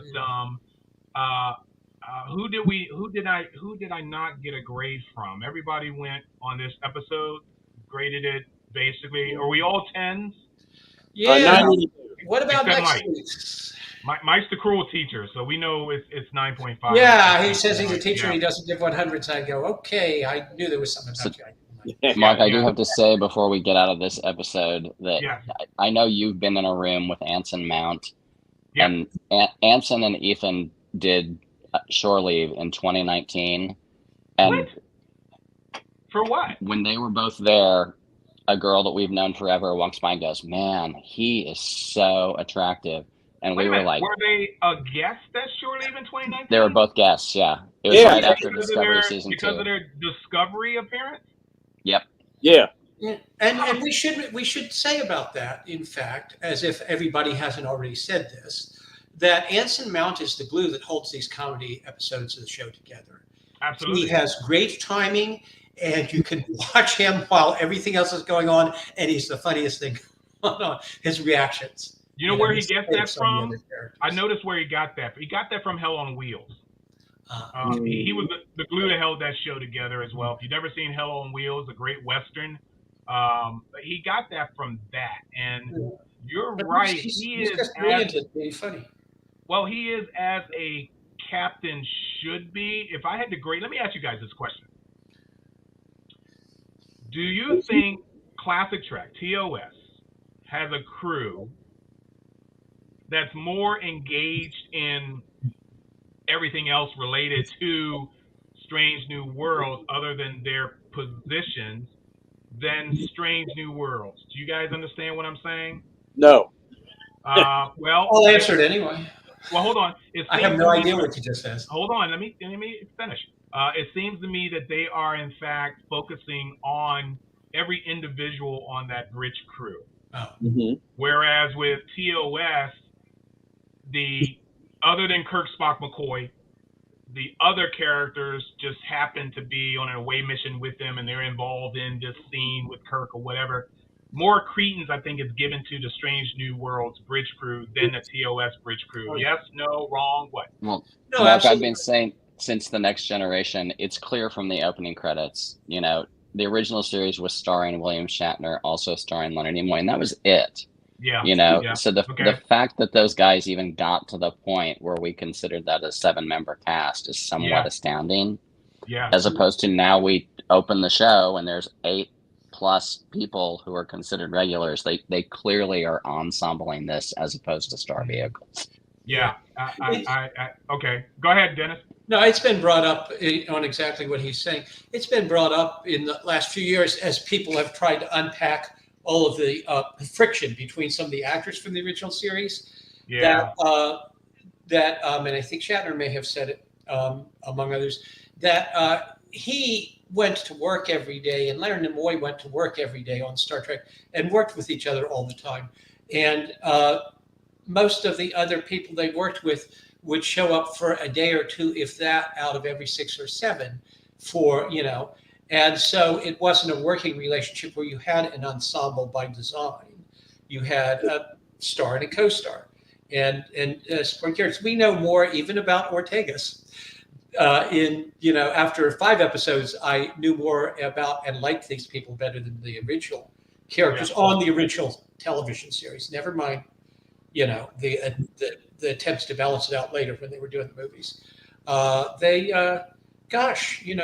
did you ever? Yeah, Sulu was whatever they needed him to be on a given week. This week he's a botanist. Next week he's in sword fighting. Part of that, at least I'm sure, is because George Takei was absolutely game for anything they would say. Do you know how to use sword? I think he said, yes, I do. I know how to use a sword. It's like get you a little more screen time on your 1 day a week in the office. Yeah, Mike, what do you think about the comment that I made in terms of the 2 crews? Do I think that there's more credence played to this crew as opposed to the TOS crew? Yes, if you're comparing it to TOS, yes, but we really established that pretty much with Next Generation. Exactly. So it's really TOS that stands out as the outlier in this regard. But it was a function of the way television was done in those days. Yeah. Jefferson Kelly is right again. In TOS, there was only 1 non-Kirk, Spock, McCoy episode, and it was a Scotty episode. That's right, Wolf in the Fold. Absolutely. Yeah, and actually, the plot focused on Scotty, but Kirk and Spock still got all the lines. Scotty gets a good scene or 2. Yeah, but, and I think Mike's right. I think TNG broke all that out. You could say that The World is Hollow and I Have Touched the Sky focuses as much on McCoy as that episode focused on Scotty. No, wrong episode. Yes, they were very, very. What about the episode? Was it the one with the space hippies? Journey to Babel. Well, Koenig gets a couple of extra scenes there. Right, Chekhov gets to meet his old girlfriend. Right, isn't that the episode? McCoy was a fair focus of the episode about Julie Newmar being pregnant on Alpha Centauri or whatever it was. If anybody can identify the episode from that synopsis, you know, she's the wife of the ruler who is assassinated. Yeah, and Phil, let me ask you. Time with him and his. Yeah, Phil, let me throw a question your way. Are we in terms of a captain of any of the series? I guess. You know what? I'm going to change my question to this, and just very basic, because when I have all of us on this screen here, in some level or not, have worked or / known all of the classic Trek actors personally, on a personal basis. We've known them for decades. We've known them enough to know, outside of their acting skills, how they really felt. We really know through Twitter and whatever how George has always felt about Bill. You know, we know that kind of stuff. But out of the series, it's a very simple question: who's your favorite actor? I mean, who's your favorite captain? Yeah. Man. Sorry. You know what? I'm gonna get reckless. Ask me again in another 20 years, but I'm gonna get reckless right now. And based on a couple things that were touched on, I'm gonna say it's Captain Pike. You know, we knew we watched the Menagerie there was something going on, and I was in grade school when Gene Roddenberry, you know, did his tour, and he came to my hometown and he showed the unedited Cage in black and white because that's all he had. And you're like, this guy's got something going on. And you touched on it. Anson Mount, whether we can blame his paternity leave, and I don't think that's really all of it, but is clearly already starred in a show and is quite comfortable being the lead of the show by not having every line. And it allows Pike to play a role with all of these people that we have not seen in even the ensemble casts, and it's working. Okay, Pike has been referred to as reasonable space dad. Pat, how about you? I've said it before with Dennis when we were doing calls a year ago, just me, Phil, and Dennis, because it's cheaper than therapy. But I mean, Captain Pike was my favorite captain from the first time I saw the Menagerie, because this show's a dream come true, because when you see the Menagerie and they plop that stuff on the screen and they say this was 13 years ago, and then they do that story, you're like, I want to see more of Lieutenant Spock and Captain Pike. Holy cow! Agreed. Mike, how about you? That's a very complex question, and I have to give you a complex answer. First of all, I think we're talking about two different Pikes here, right? There's the Pike that we saw in the Menagerie is very different most of the time. Not on the command end, Mike, don't you think? Not on the commanding end. On the commanding end. We saw a personal relationship that classic Pike was involved in, but in terms of when he's on the bridge, when he's talking to his crew, much like what Phil and Pat said, it's the Kirk-Pike relationship that I don't see really any difference now. Try to imagine the original Pike on his bridge telling Ortegas, just do whatever the hell you think you should do. I trust you, right? This is a workplace, Rob. The workplaces have changed over the decades. Different Pike. And both of them, I think both of them are compelling in different ways. And occasionally Anson Mount reminds you of that other Pike, the Jeffrey Hunter Pike. But the question, who's my favorite captain? I think, it depends on how you define favorite. If you're talking about the most entertaining captain that we've seen, I think it is Anson Mount's Pike. If you're talking about the most entertaining captain character, not entertaining, the most compelling captain character, I think I would have to go with Picard. And then, at one time, the only captain I knew was Captain Kirk, and that's what drew me into Star Trek. So I have to give him his props too. So it's not an easy question to answer. It's not. I think we've had longer seasons with, let's say, other than TOS, with all the other series, we've had a longer season. Got to know the captain even more. We're only 2 seasons into Pike, but my vote's going to go right now for Pike as well. I would go with Pike. Yeah. You did, didn't you? Oh, I haven't had my. I just jumped on top of everybody else's turn. That's all. That's correct. And think how impressive is that? That we're all talking about Pike. I mean, after 2 seasons, yeah. Mount is a remarkably charismatic and talented, and you know, you get the sense that I think what defines Pike is his humility. As distinct from every other. You know, they don't have to be arrogant, but they really take the stage and are the writers, the actors are very conscious of the importance of this character all the time. Yeah. And this show is an ensemble, and the way they're writing the show, the way they're developing the stories, that doesn't need to be true. It isn't true. And, you know, Mount's character is often a facilitator of the action and conflicts that other people are engaged in. And both the character and the actor are clearly really comfortable with that. Yeah. And that puts him as a character, you know, but to echo what Phil said and Pat were saying, there's something weird that I agree with them. There's something weird. Some of us, I think, just connected to Pike when he first shows up as a character in the original series for some reason. And we could talk about that for a long time. I've got some ideas about it. But when he shows up as Green, come on, Bruce Greenwood. Bruce Greenwood. Greenwood. Oh, Bruce okay, Greenwood. right. When the character shows up in the first Star Trek movie, first of all, the fact that everybody involved in writing the movie thought it was a really cool and good idea, you know, to have that character in there and put him in that position relative to Kirk. There's something special about him somehow for a lot of people who watched the original. It's really and then when finish, I know I'm never finished. Yeah. No, okay. When in Discovery, when Mount comes on as Pike, that is pretty electric, and he establishes the essential character of the guy. He and the writers established the guy's essential character very quickly.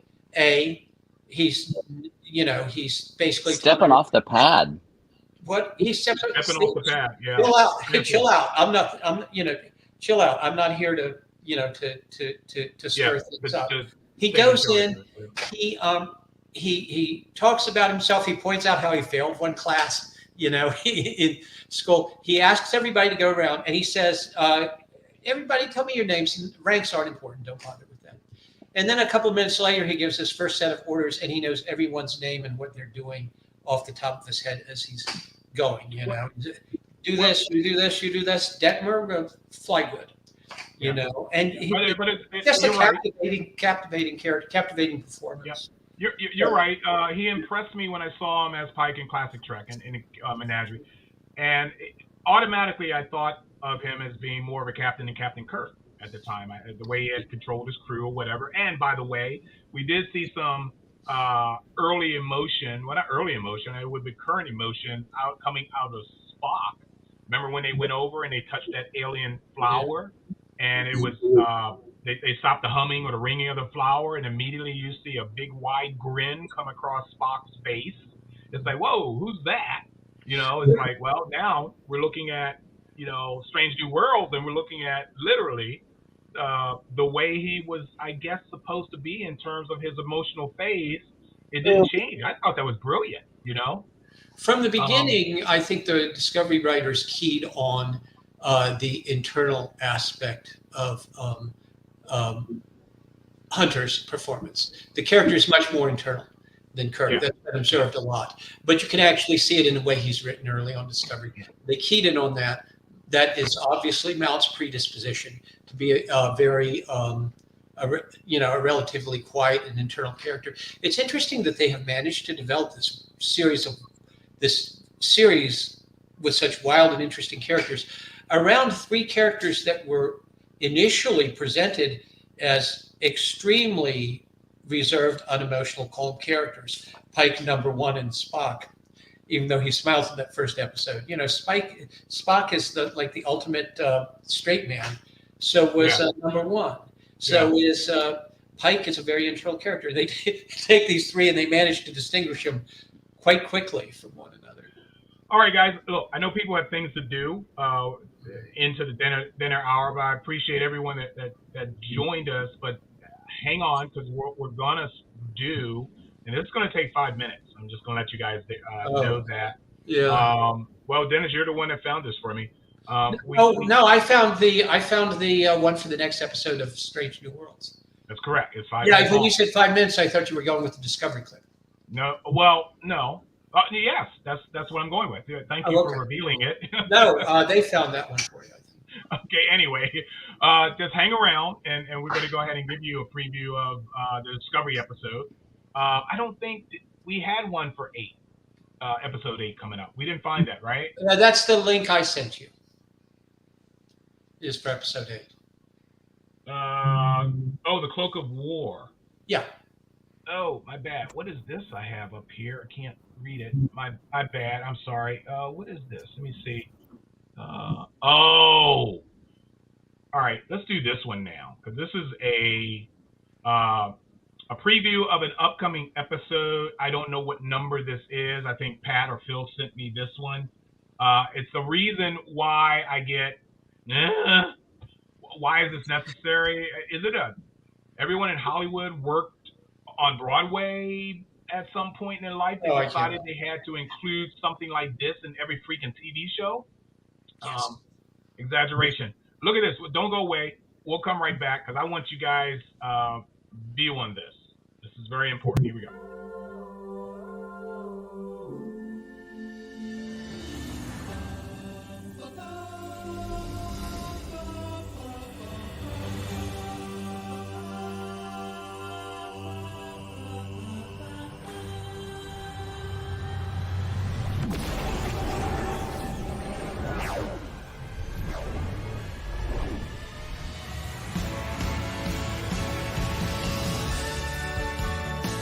Celebrate with song.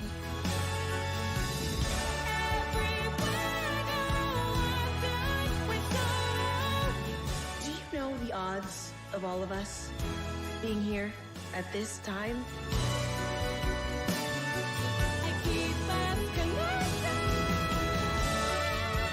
It's improbable. And yet,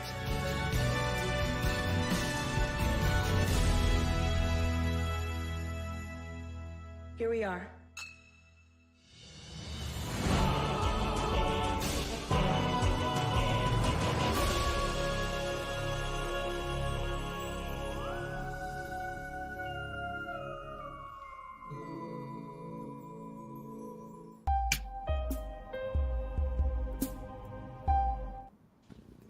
Yeah, that's the week after this. That's not why the coming week, to clarify that. I'm still asking why. Why? Somebody explain this to me, please. I'm gonna go quick. Yeah. For years and years, there's been some background thing about if someone were to do a Star Trek musical, or whether they'd option it for the stage or something like that. And I would say my general visceral reaction is like, oh my God, are they gonna make it into Oklahoma? That's never gonna work. I loved Glee. Mm-hmm. And that's what this preview looks like to me, and I can't wait. So is it makes me think of the Buffy the Vampire Slayer episode. Yes, Buffy as well. So is the other. Which was one of my favorites. Well, what I want to see the alien race that infected this crew. I really want to see what they look like. Are they all going to look like musical notes? They walk around 2 legs and they're a musical note or something. This is cruel. This might be, and I'm going to give an early score. This might be my lowest rated Strange New Worlds episode. I hope I'm wrong, but it gives me another reason. Now you guys understand why I didn't go see Barbie, okay? No, stop it. Don't do it, okay? But they have done this Subspace Rhapsody that it's called. Yes, thank you, John. I have absolute confidence in these people. at this point. You have confidence in these people? Absolute Okay. confidence. Well, once Mark, we do I think we have seen in television since Buffy that everybody's always going to ask the question, hey, can we do a musical? And clearly it stuck on this one. I will say the two people that wrote the music for this episode are Kay Hanley and Tom Dolce. They were in the band. Anything we recognize? They were in the band Letters to Cleo. Kay has been a member the entire time. They covered a couple of songs and had 2 new original songs in the movie 10 Things I Hate About You and appeared in it. Tom Dolce was not the original drummer. The original drummer left to go be in Veruca Salt, and Tom was the next drummer. Tom's present credits are 170 episodes of scoring NCIS New Orleans. You gotta be He also kidding. did 32 episodes of Crazy Ex-Girlfriend. So I don't know how he got rolled into this, but clearly he's he's been in the CBS fold for quite some time.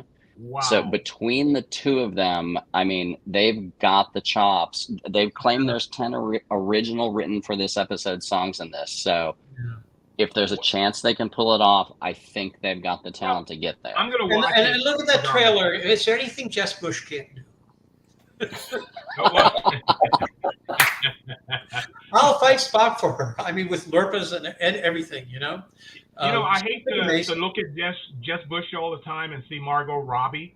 I hate seeing that, but That's kind of interesting. Okay, so that's an August 3rd streaming episode, and we're going to show you guys a clip of the next episode, which is Under the Cloak, which is season 8 or episode 9.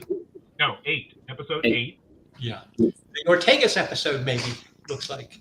Yeah. Pat, you were going to say something, or was that Phil? I'm not looking. No, I'm good. Oh, I Go for it. Mike, sorry we had to put you through that. I'm sure you'll give us a high score because you're in the New York area. I'm just bowled over. I don't know what to say. It's not just me. It's not just me. Oh, we'll be back in 3 weeks with that one. It's not just me. But yes, there is a musical episode of Strange New Worlds that will be appearing too soon. But it's August 3rd is that date. But let's show you guys a clip. I think I got the right one here. The clip of the next episode coming up. So this one is not a spoiler, but the last clip that we're going to show you as we end is going to be for another Trek series that I think you really need to see. Let's look at the next episode. Let's make sure I'm clicking the right one here because I don't know where I am now. Here we go. Okay, here we go. Try this again. You like it so much to do it the twice. Klingon Free Trade Agreement, negotiating the Perez Accords. Sure, he's done some stuff. He's an effective voice in spreading Starfleet's message for unity. A former enemy speaking on our behalf? It's incredible. Or it's a long con to gain access to Federation secrets. Just because he's Klingon. Trust me, I know Klingons. This guy with the peace treaties, that's not Klingon. So you don't trust Ambassador Ra because he believes in peace? That's not what haha. The slaughter at Lambada 5. The siege at Starbase Zeta. Athos. I didn't mean to hit a nerve. It's okay. You're right. I don't really know what he's about. All I know is the stories, like that he killed his own men to cover his retreat. There's a reason other Klingons call him the Butcher of Jagal. Captain on the bridge?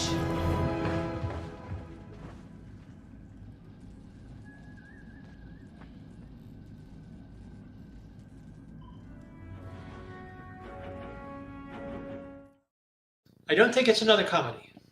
Wow. Okay. Pat, what do you think of that next episode? So, again, these are episodic. They've been seeding Ortegas, the Klingon war hero, throughout. Whoa. They didn't, Mariner or whoever in this last episode just said war hero, never said Klingon. But if you watch Discovery, the last war that we've all been through is the Klingon War. Yeah, and they've mentioned her in the Klingon War before. Okay. Go ahead, Pat. I'm sorry. So between that and then they've also been seeding the Gorn thing, which we presume is going to come up in the episode after this. The last. Yeah. I hate the Gorn. I mean, not as characters, just the bad design. That's how I hate the Gorn. They're carnivorous predators on 4 legs. I don't remember beaming down to a planet where I was being squeezed to death by a 4-legged critter. So, however that plays out, there were 2 previews before the season began. One was that lighthearted "Leave Your World Behind" with the song, and the other one had the instrumental. Yeah. There's a shot of a Gorn in a spacesuit in those previews, so they're gonna be back to human body style Gorns in some form. Hopefully with an explanation as well. How about you, Phil? What did you think of that clip? You know, I love that clip because I feel like in the last maybe 3 to 4, we're seeing Ortegas come back to actually doing a little more, and I truly mean, oh my gosh, we've seen her stare straight ahead wistfully in reaction to what someone has said and talk about how well she can drive.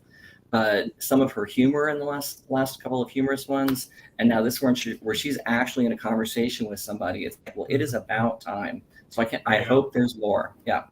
Well, I did mention somewhere during our shows that they're building Ortega up. They're sizing her up for obviously a heavier story, a background that we know very little of. So I'm looking forward to learning more about Ortega because I think she's a very, very interesting character to me. Mike, what do you think about that clip? Under the Cloak. I think we should all sing our responses. Mike, you're wearing tights right now. You're sitting down, but I bet you got tights on. I'm always wearing tights. I told you never to give that away. Thanks a lot. No cake. I'm wearing my pajamas. What the heck? I think anything with Klingons is better than without. So sure, why not? Hey, real quick to that point, Mark Okrand said he had an NDA and he can't talk about this season until it's over. Go ahead. I hope it's this episode. Yeah, well, this is why, Mark wants to, he's been communicating with me, another one of our 35 to 40-year-old friends, guys, Mark Okrand. If you don't know who he is, who's listening right now, where you've been under a rock, but he's created all the alien languages for movies and Trek series. But he wanted to be on this show, and yes, I think it was you guys who informed me, or I think I got it in writing from Mark himself about the NDA, that he can talk about things in general, but not anything in specific. So it sounds like the writers and actors strike right now and going to conventions. It's like, can't be specific. You can talk about my childhood, but you can't talk about, my role here. Go ahead, Dennis, talk to me. Oh, okay. I was just going to say that I think the Klingons, I was going to say something else, but when Mike said that, it occurred to me that I think that the producers, the writers, are being as careful with bringing the Klingons back onto the stage as they have been with Kirk. I appreciate the fact that we've seen little of them in the first 2 years and that they have sort of nudged them in as elements in stories. And now they're going to do their first story with a Klingon character. Because Klingons have been everybody's go-to forever. And then a lot of people evidently were extraordinarily unhappy. I was, but I'm going to pretend that, it's not about me. Extraordinarily unhappy with what happened early on in Discovery with them. But they've just sort of gone, we can do a lot of things besides Klingons, is basically what they've said. And now they're bringing them back in. This one looks very interesting. To what I believe Phil said about Ortegas, Melissa Navia, is that how you pronounce it? Yeah. Gets to talk to other people again. And look at how natural and how interesting her reactions are in that scene, especially when she's caught out in her arguments and she's sort of tangling herself up. She's just a little bit of a joy to watch in that little exchange. And I'm looking forward to it. I hope it really is her episode. It looks like it might be, and she's due for. I'm thrilled that the Klingon that we saw is not the Baroque Klingon that we saw in Discovery, because I never figured out why they did that. It's bad enough that you have to wear an appliance up here, but at least we get to see your face. When the Klingon wearing masks, I mean, why have actors at all? Yeah, you're right. I would say that this makeup that they're using on Discovery, we saw in the first episode too, is possibly through the technology partly, is probably some of the most minimal makeup that any version of the Klingons has worn. Yeah. They've greatly reduced, and in some of the characters' cases, I think eliminated the dentures. The hair is more interesting. There's even less of that. The heads are simpler. They're really going back, as Mike said, they're going the opposite of the way they've gone over the years. I've always been a fan of Star Trek: The Motion Pictures Klingons, which is kind of the same as this. TOS Klingons, that's the best they could do back in that day in terms of, I guess, prosthetics or whatever. They figured out the Klingons in 20 minutes, the makeup guy did. Well, I'm just looking forward to this. And, of course, like I said before, the storyline behind Ortegas and the relationship to this. Yeah, she stuck her foot in it. Sorry, you knew somebody was going to come through that elevator at some point. So, oh, well, this is going to be an interesting episode. Looking forward to that. I think we basically covered everything up to Strange New World's current date. I was surprised they gave us 2 in a week or 2 in a day, I guess, or whatever. That's interesting. I don't know what they were thinking of by rushing the schedule. If anybody has any insight on that, but they did give us 2 episodes. I don't know, but they showed it at San Diego Comic-Con, and it leads into their announcement that season 4 of Lower Decks is September 8th. Okay. It's interesting that things just went south for Comic-Con, as a result of the strikes. Well, I got a problem coming up. I got a heavy moderating schedule. I don't even know what my schedule is, but I'm very, very curious of who I'm going to have for Dragon Con next month. But it's interesting that there's so little going on. What you're getting in the, Comic-Con gets covered a lot, obviously, on the internet and even in the legacy. Of course, it's major, and I didn't really hear and about it. You've got 2 stories out of it this year. I mean, the main story you've got out of it is the cosplayers, honestly. I mean, if you look online, you look for stuff about Comic-Con, what have they got visually and interesting, and cosplayers are always a large part of it. But but Star Trek has managed to edge its way into being the major attraction out there this year. Because unfortunately, I think everything that happened once the strike started, I think it's just going to be bad for all of us. You guys, as surely was pretty lucky. Actually, Anson and Ethan are going to be at Dragon Con. Oh, in fact, Uhura is going to be there, which I got to learn the name. Jess Bush is going to be there. We got a lot of. So is Leanne. Oh boy, God, I got to learn his name. Miss Chong. Lon. She's going to be there. So I don't know if I'm going to have that panel or not. And even if I do have that panel, what the hell are we going to talk about? So I'm sure there's going to be instructions for me. I know a lot's been posted online, but exactly how the people I work for are going to relay that information down to me is going to be very, very interesting, because that means I'm going to have to do research on their background and not anything Star Trek related, which is a shame. But we'll see. I don't know if panels are going to be just canceled. I don't know if I'm going to have a job. Have you looked up B Project? Who? For talking to Jess Bush, have you looked up a B Project? B Project? B as in boy? B-E-E. Yeah. Just type in Jess Bush in quotes and B. Okay, I will after the show. Yeah. It's an installation that she, it's a piece of art, and it's kind of a big deal. Okay. Career as an artist is concerned. Yeah, I know I'm going to. Yeah, once I get my marching orders, I know I'm going to be scrambling to talk about things that I usually don't talk about when I'm there.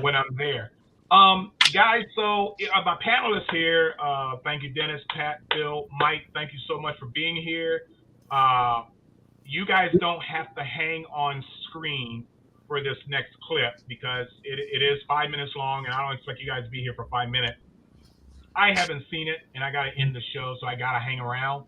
Sure. Anyway, but guys, it is a 5-minute clip. It is a 5-minute clip on Discovery, upcoming season. So what are you saying here? Tara. Mark, you will have to see if they have any theater in their history. Good Oh, point. thank you for that, Tara. Yes, I am a pro. You know. Oh my God. Yeah. Okay. Mark, put your socks on before your shoes. It will be very interesting for Dragon Con. Yeah. Yes, it will. But nonetheless, if you guys are going to hang around and watch this clip, my panelists do so. That's fine. I'll be here once the show ended. But other We're than gonna that, go. All right, that's it's fine. good to see you, Mike. Mike, good Right. to see you. Thanks and hopefully very much. you'll join us. Look, we're going to try and do this That's Bill. next Sunday. We're going Thanks, to try and Mike. do this next Sunday, just so you know, Mike, for this Under the Cloak. And that's obviously one episode that we need to talk about, which will make it for a shorter show, which is always fine. Mike, fantastic, man. We love you as a writer and author. We love you as a human. You know, you're just great, man. You're just very humble. You know, even though your work is fantastic, but you don't let us know that. But it is fantastic. Dennis, the same. Your talents in the past, my two Uber fans here, you guys are just absolutely fantastic as friends over the decades. Can you imagine how old we are, where we were, guys? When I have to imagine it because I forget a lot of it. I don't even. Shore Leave 8 or 9 sounds familiar to me. Oh God, I don't know. I think I it was actually 10. From about 80, 84, I think. I don't Shore Leave 10. You know, and one of the longest Star Trek conventions still being held in a hotel, by the way, around the in same the world. hotel, for God's sake. Oh, All yeah? those years. Yeah, I mean, same they wandered hotel. around a little bit, but they're in the same hotel they started at. I believe. It's unbelievable. It's one of the premier conventions in the world, in my opinion, because of just its closeness. Give me another word, guys. It's a family atmosphere. Yeah. It's not entrepreneurial. It's like a family. It's not a It cattle call. almost predates that. You know, Yeah. I mean, Shore Leave and what used to be Oktoberfest got going in the period just before Creation. Before Creation got big into the promoter in business, the 90s. Yeah, guys, you're looking at people here from the beginning. Okay, we're from the beginning.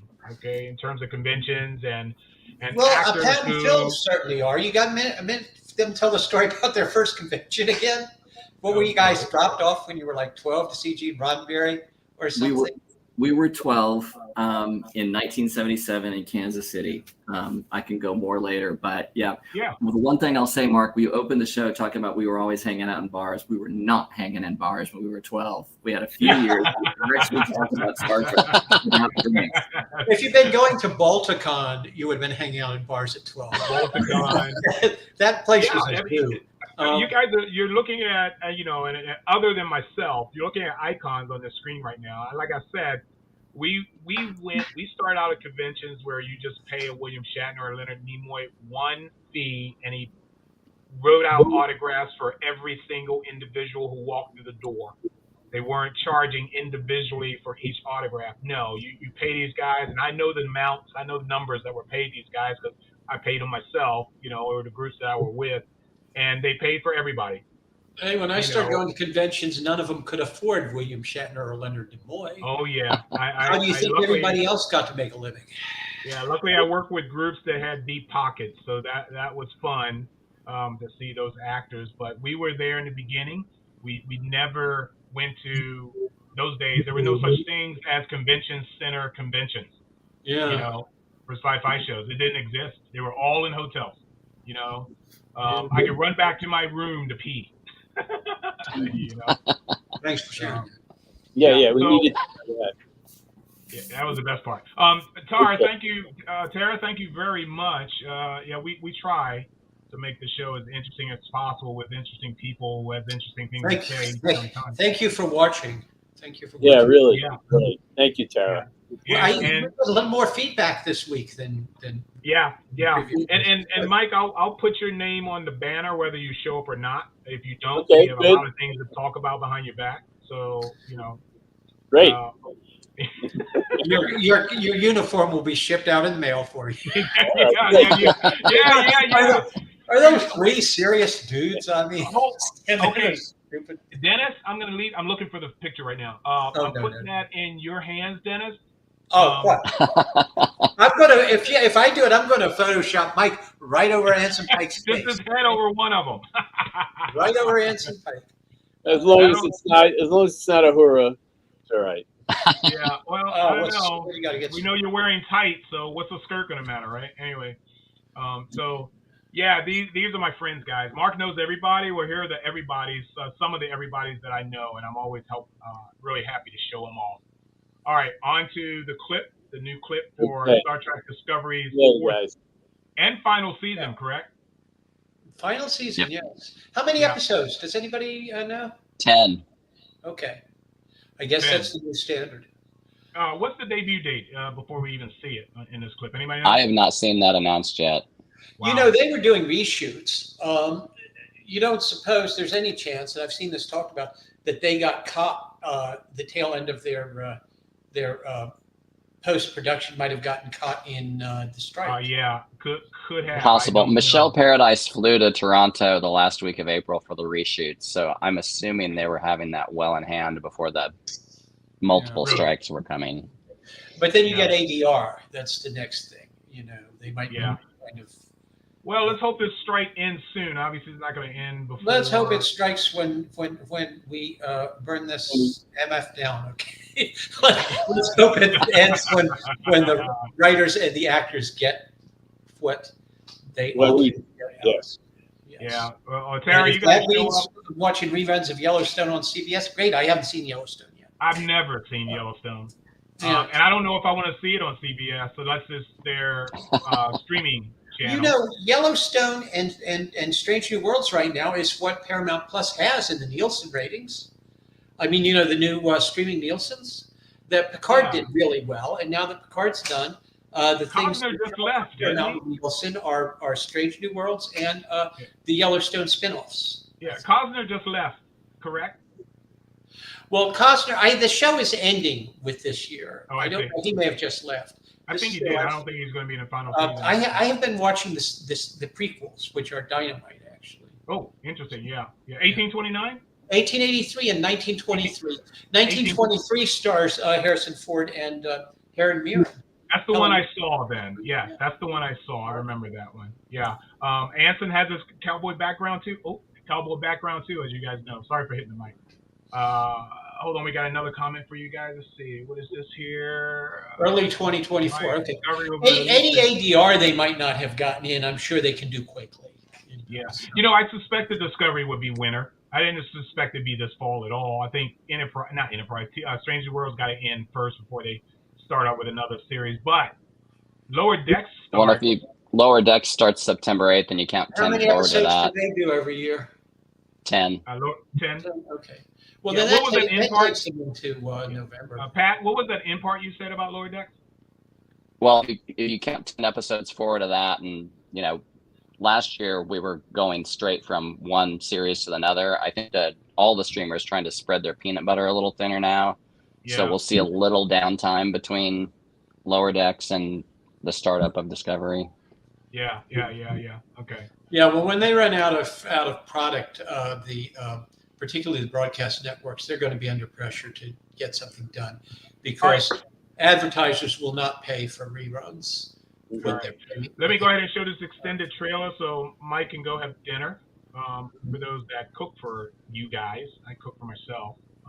Anyway, thank you guys for joining us this week. Let's take a look at this, and then we'll see you guys next week. Mike, thank you so much, brother. Appreciate it a lot. Here you go. Thanks, Mark. Discovery. Let's talk. All right. Fine. You want to talk? We'll talk.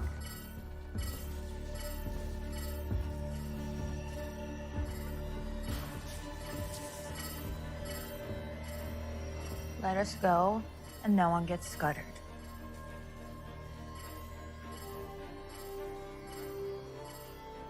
Hand it over first. This doesn't have to end badly for you. It won't.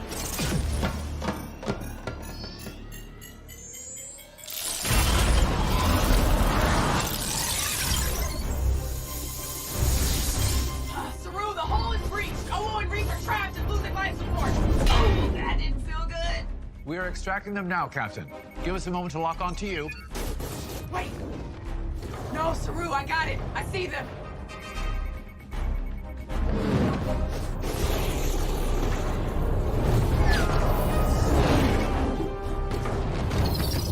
Activate suit magnetization.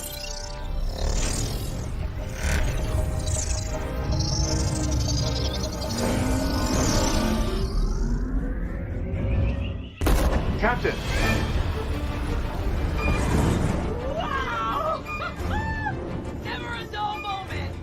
Captain, are you all right? Surprisingly, I'm not dead yet. Focus on our team. I'll try to take out their engines. So you can come pick me up and we can get back whatever was in that vault. This is not what I expected when the night started. Whoever you are up there, identify yourself. This is Captain Rayner of the USS Antares. I see you started without me. Well, we needed some excitement. Thank you for the assist. How close are you to taking out their engines? I just need a few minutes. Well, we're not letting them go, so you do what you need to do. Warning, warp bubble stability at 70%. Come on. 50%. That was fast. The warp bubble's collapsing, Captain. This ship could be torn apart. You have to release your tractor beam. I'm not letting them go, Captain. Then reverse engines and pull them out of warp. If I had a pathway drive, maybe, but we're still making do with burn tech out here. The ship can't take much more.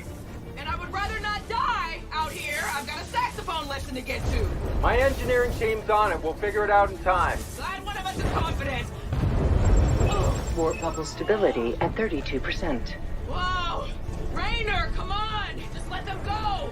I've dealt with these two before. If they get away, we won't track them down anytime soon. Mr. Saru! We are on our way to get you, Captain. Commanders Zawoshkin and Reese are being examined in sickbay. Commander Detmer, take us in as close as you can. Aye, Mr. Saru. Lieutenant Gallo, prepare to beam the captain to safety the moment she is free of the warp bubble. Aye, Mr. Saru. Hang on.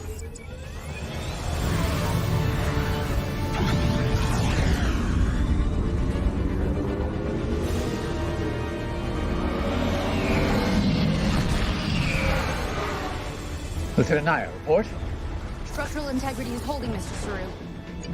Dr. Kovich, perhaps you would be more comfortable in the ready room? I'll be perfectly comfortable when you've completed your mission. As you wish. Captain Rayner!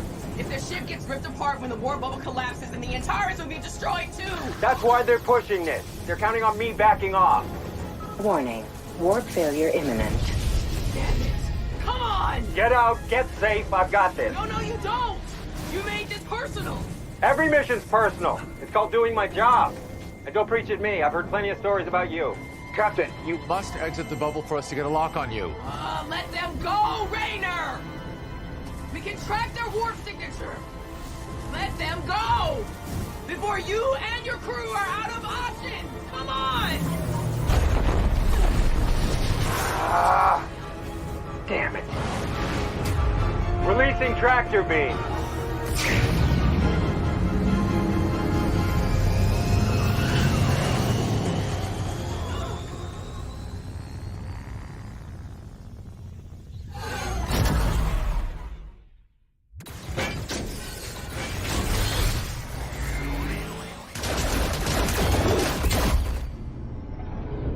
Mr. Saru! We're locking onto you now, Captain.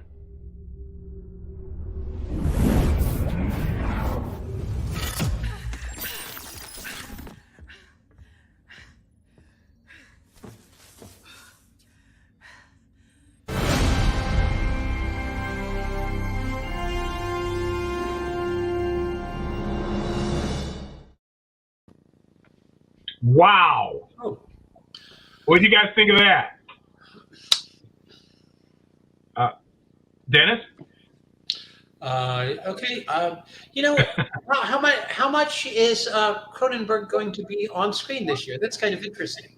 That he has segued into being a supporting actor on a Star Trek TV series. I think Pat and Phil can tell us maybe 4 episodes we've seen Cronenberg in, you guys? I'm not totally sure. Yeah, I mean, he's on the ship now, right? I remember him being in Starfleet headquarters. Yeah, well, that's where we met a little bit of that. Yeah. I Starfleet. watched the scene where he interrogated Michelle Yeoh. Yeah, I've grown a little cool to Discovery, so I hope they pull me back a little closer Yeah, I don't know much about it after the first year, maybe a year and a half. Yeah. But that's certainly a lot of action there. Yeah, it surely was. Hey guys, thank you so much for spending. What are we out? We are 2 hours, 11 minutes, and 40 seconds, and counting for this broadcast to have been on. When you got something interesting to talk about, people still hang around. I still see some good audience numbers on my screen, so everybody hung in. Okay, great. Yeah. All right. We'll talk to you guys. I'll talk to you guys during the week, of course. But for us, guys, our show is going to be next week. We will go ahead and do our review on Under the Cloak. If you like what we've seen, you might be surprised. Maybe we can get Mark Okran on here after that episode this week. What are we going to do? Well, we got this episode. Go shorter. What? I don't know. Shorter. I'll have to think of something to talk about. Well, you guys have been excellent. Always great. All right. Yeah, it's always great to see you guys. Always great. Yep. Yeah. Talk to you guys next week. Bye-bye, folks. Thanks for having us, Mark. Evening. See you guys. You- Bye-bye.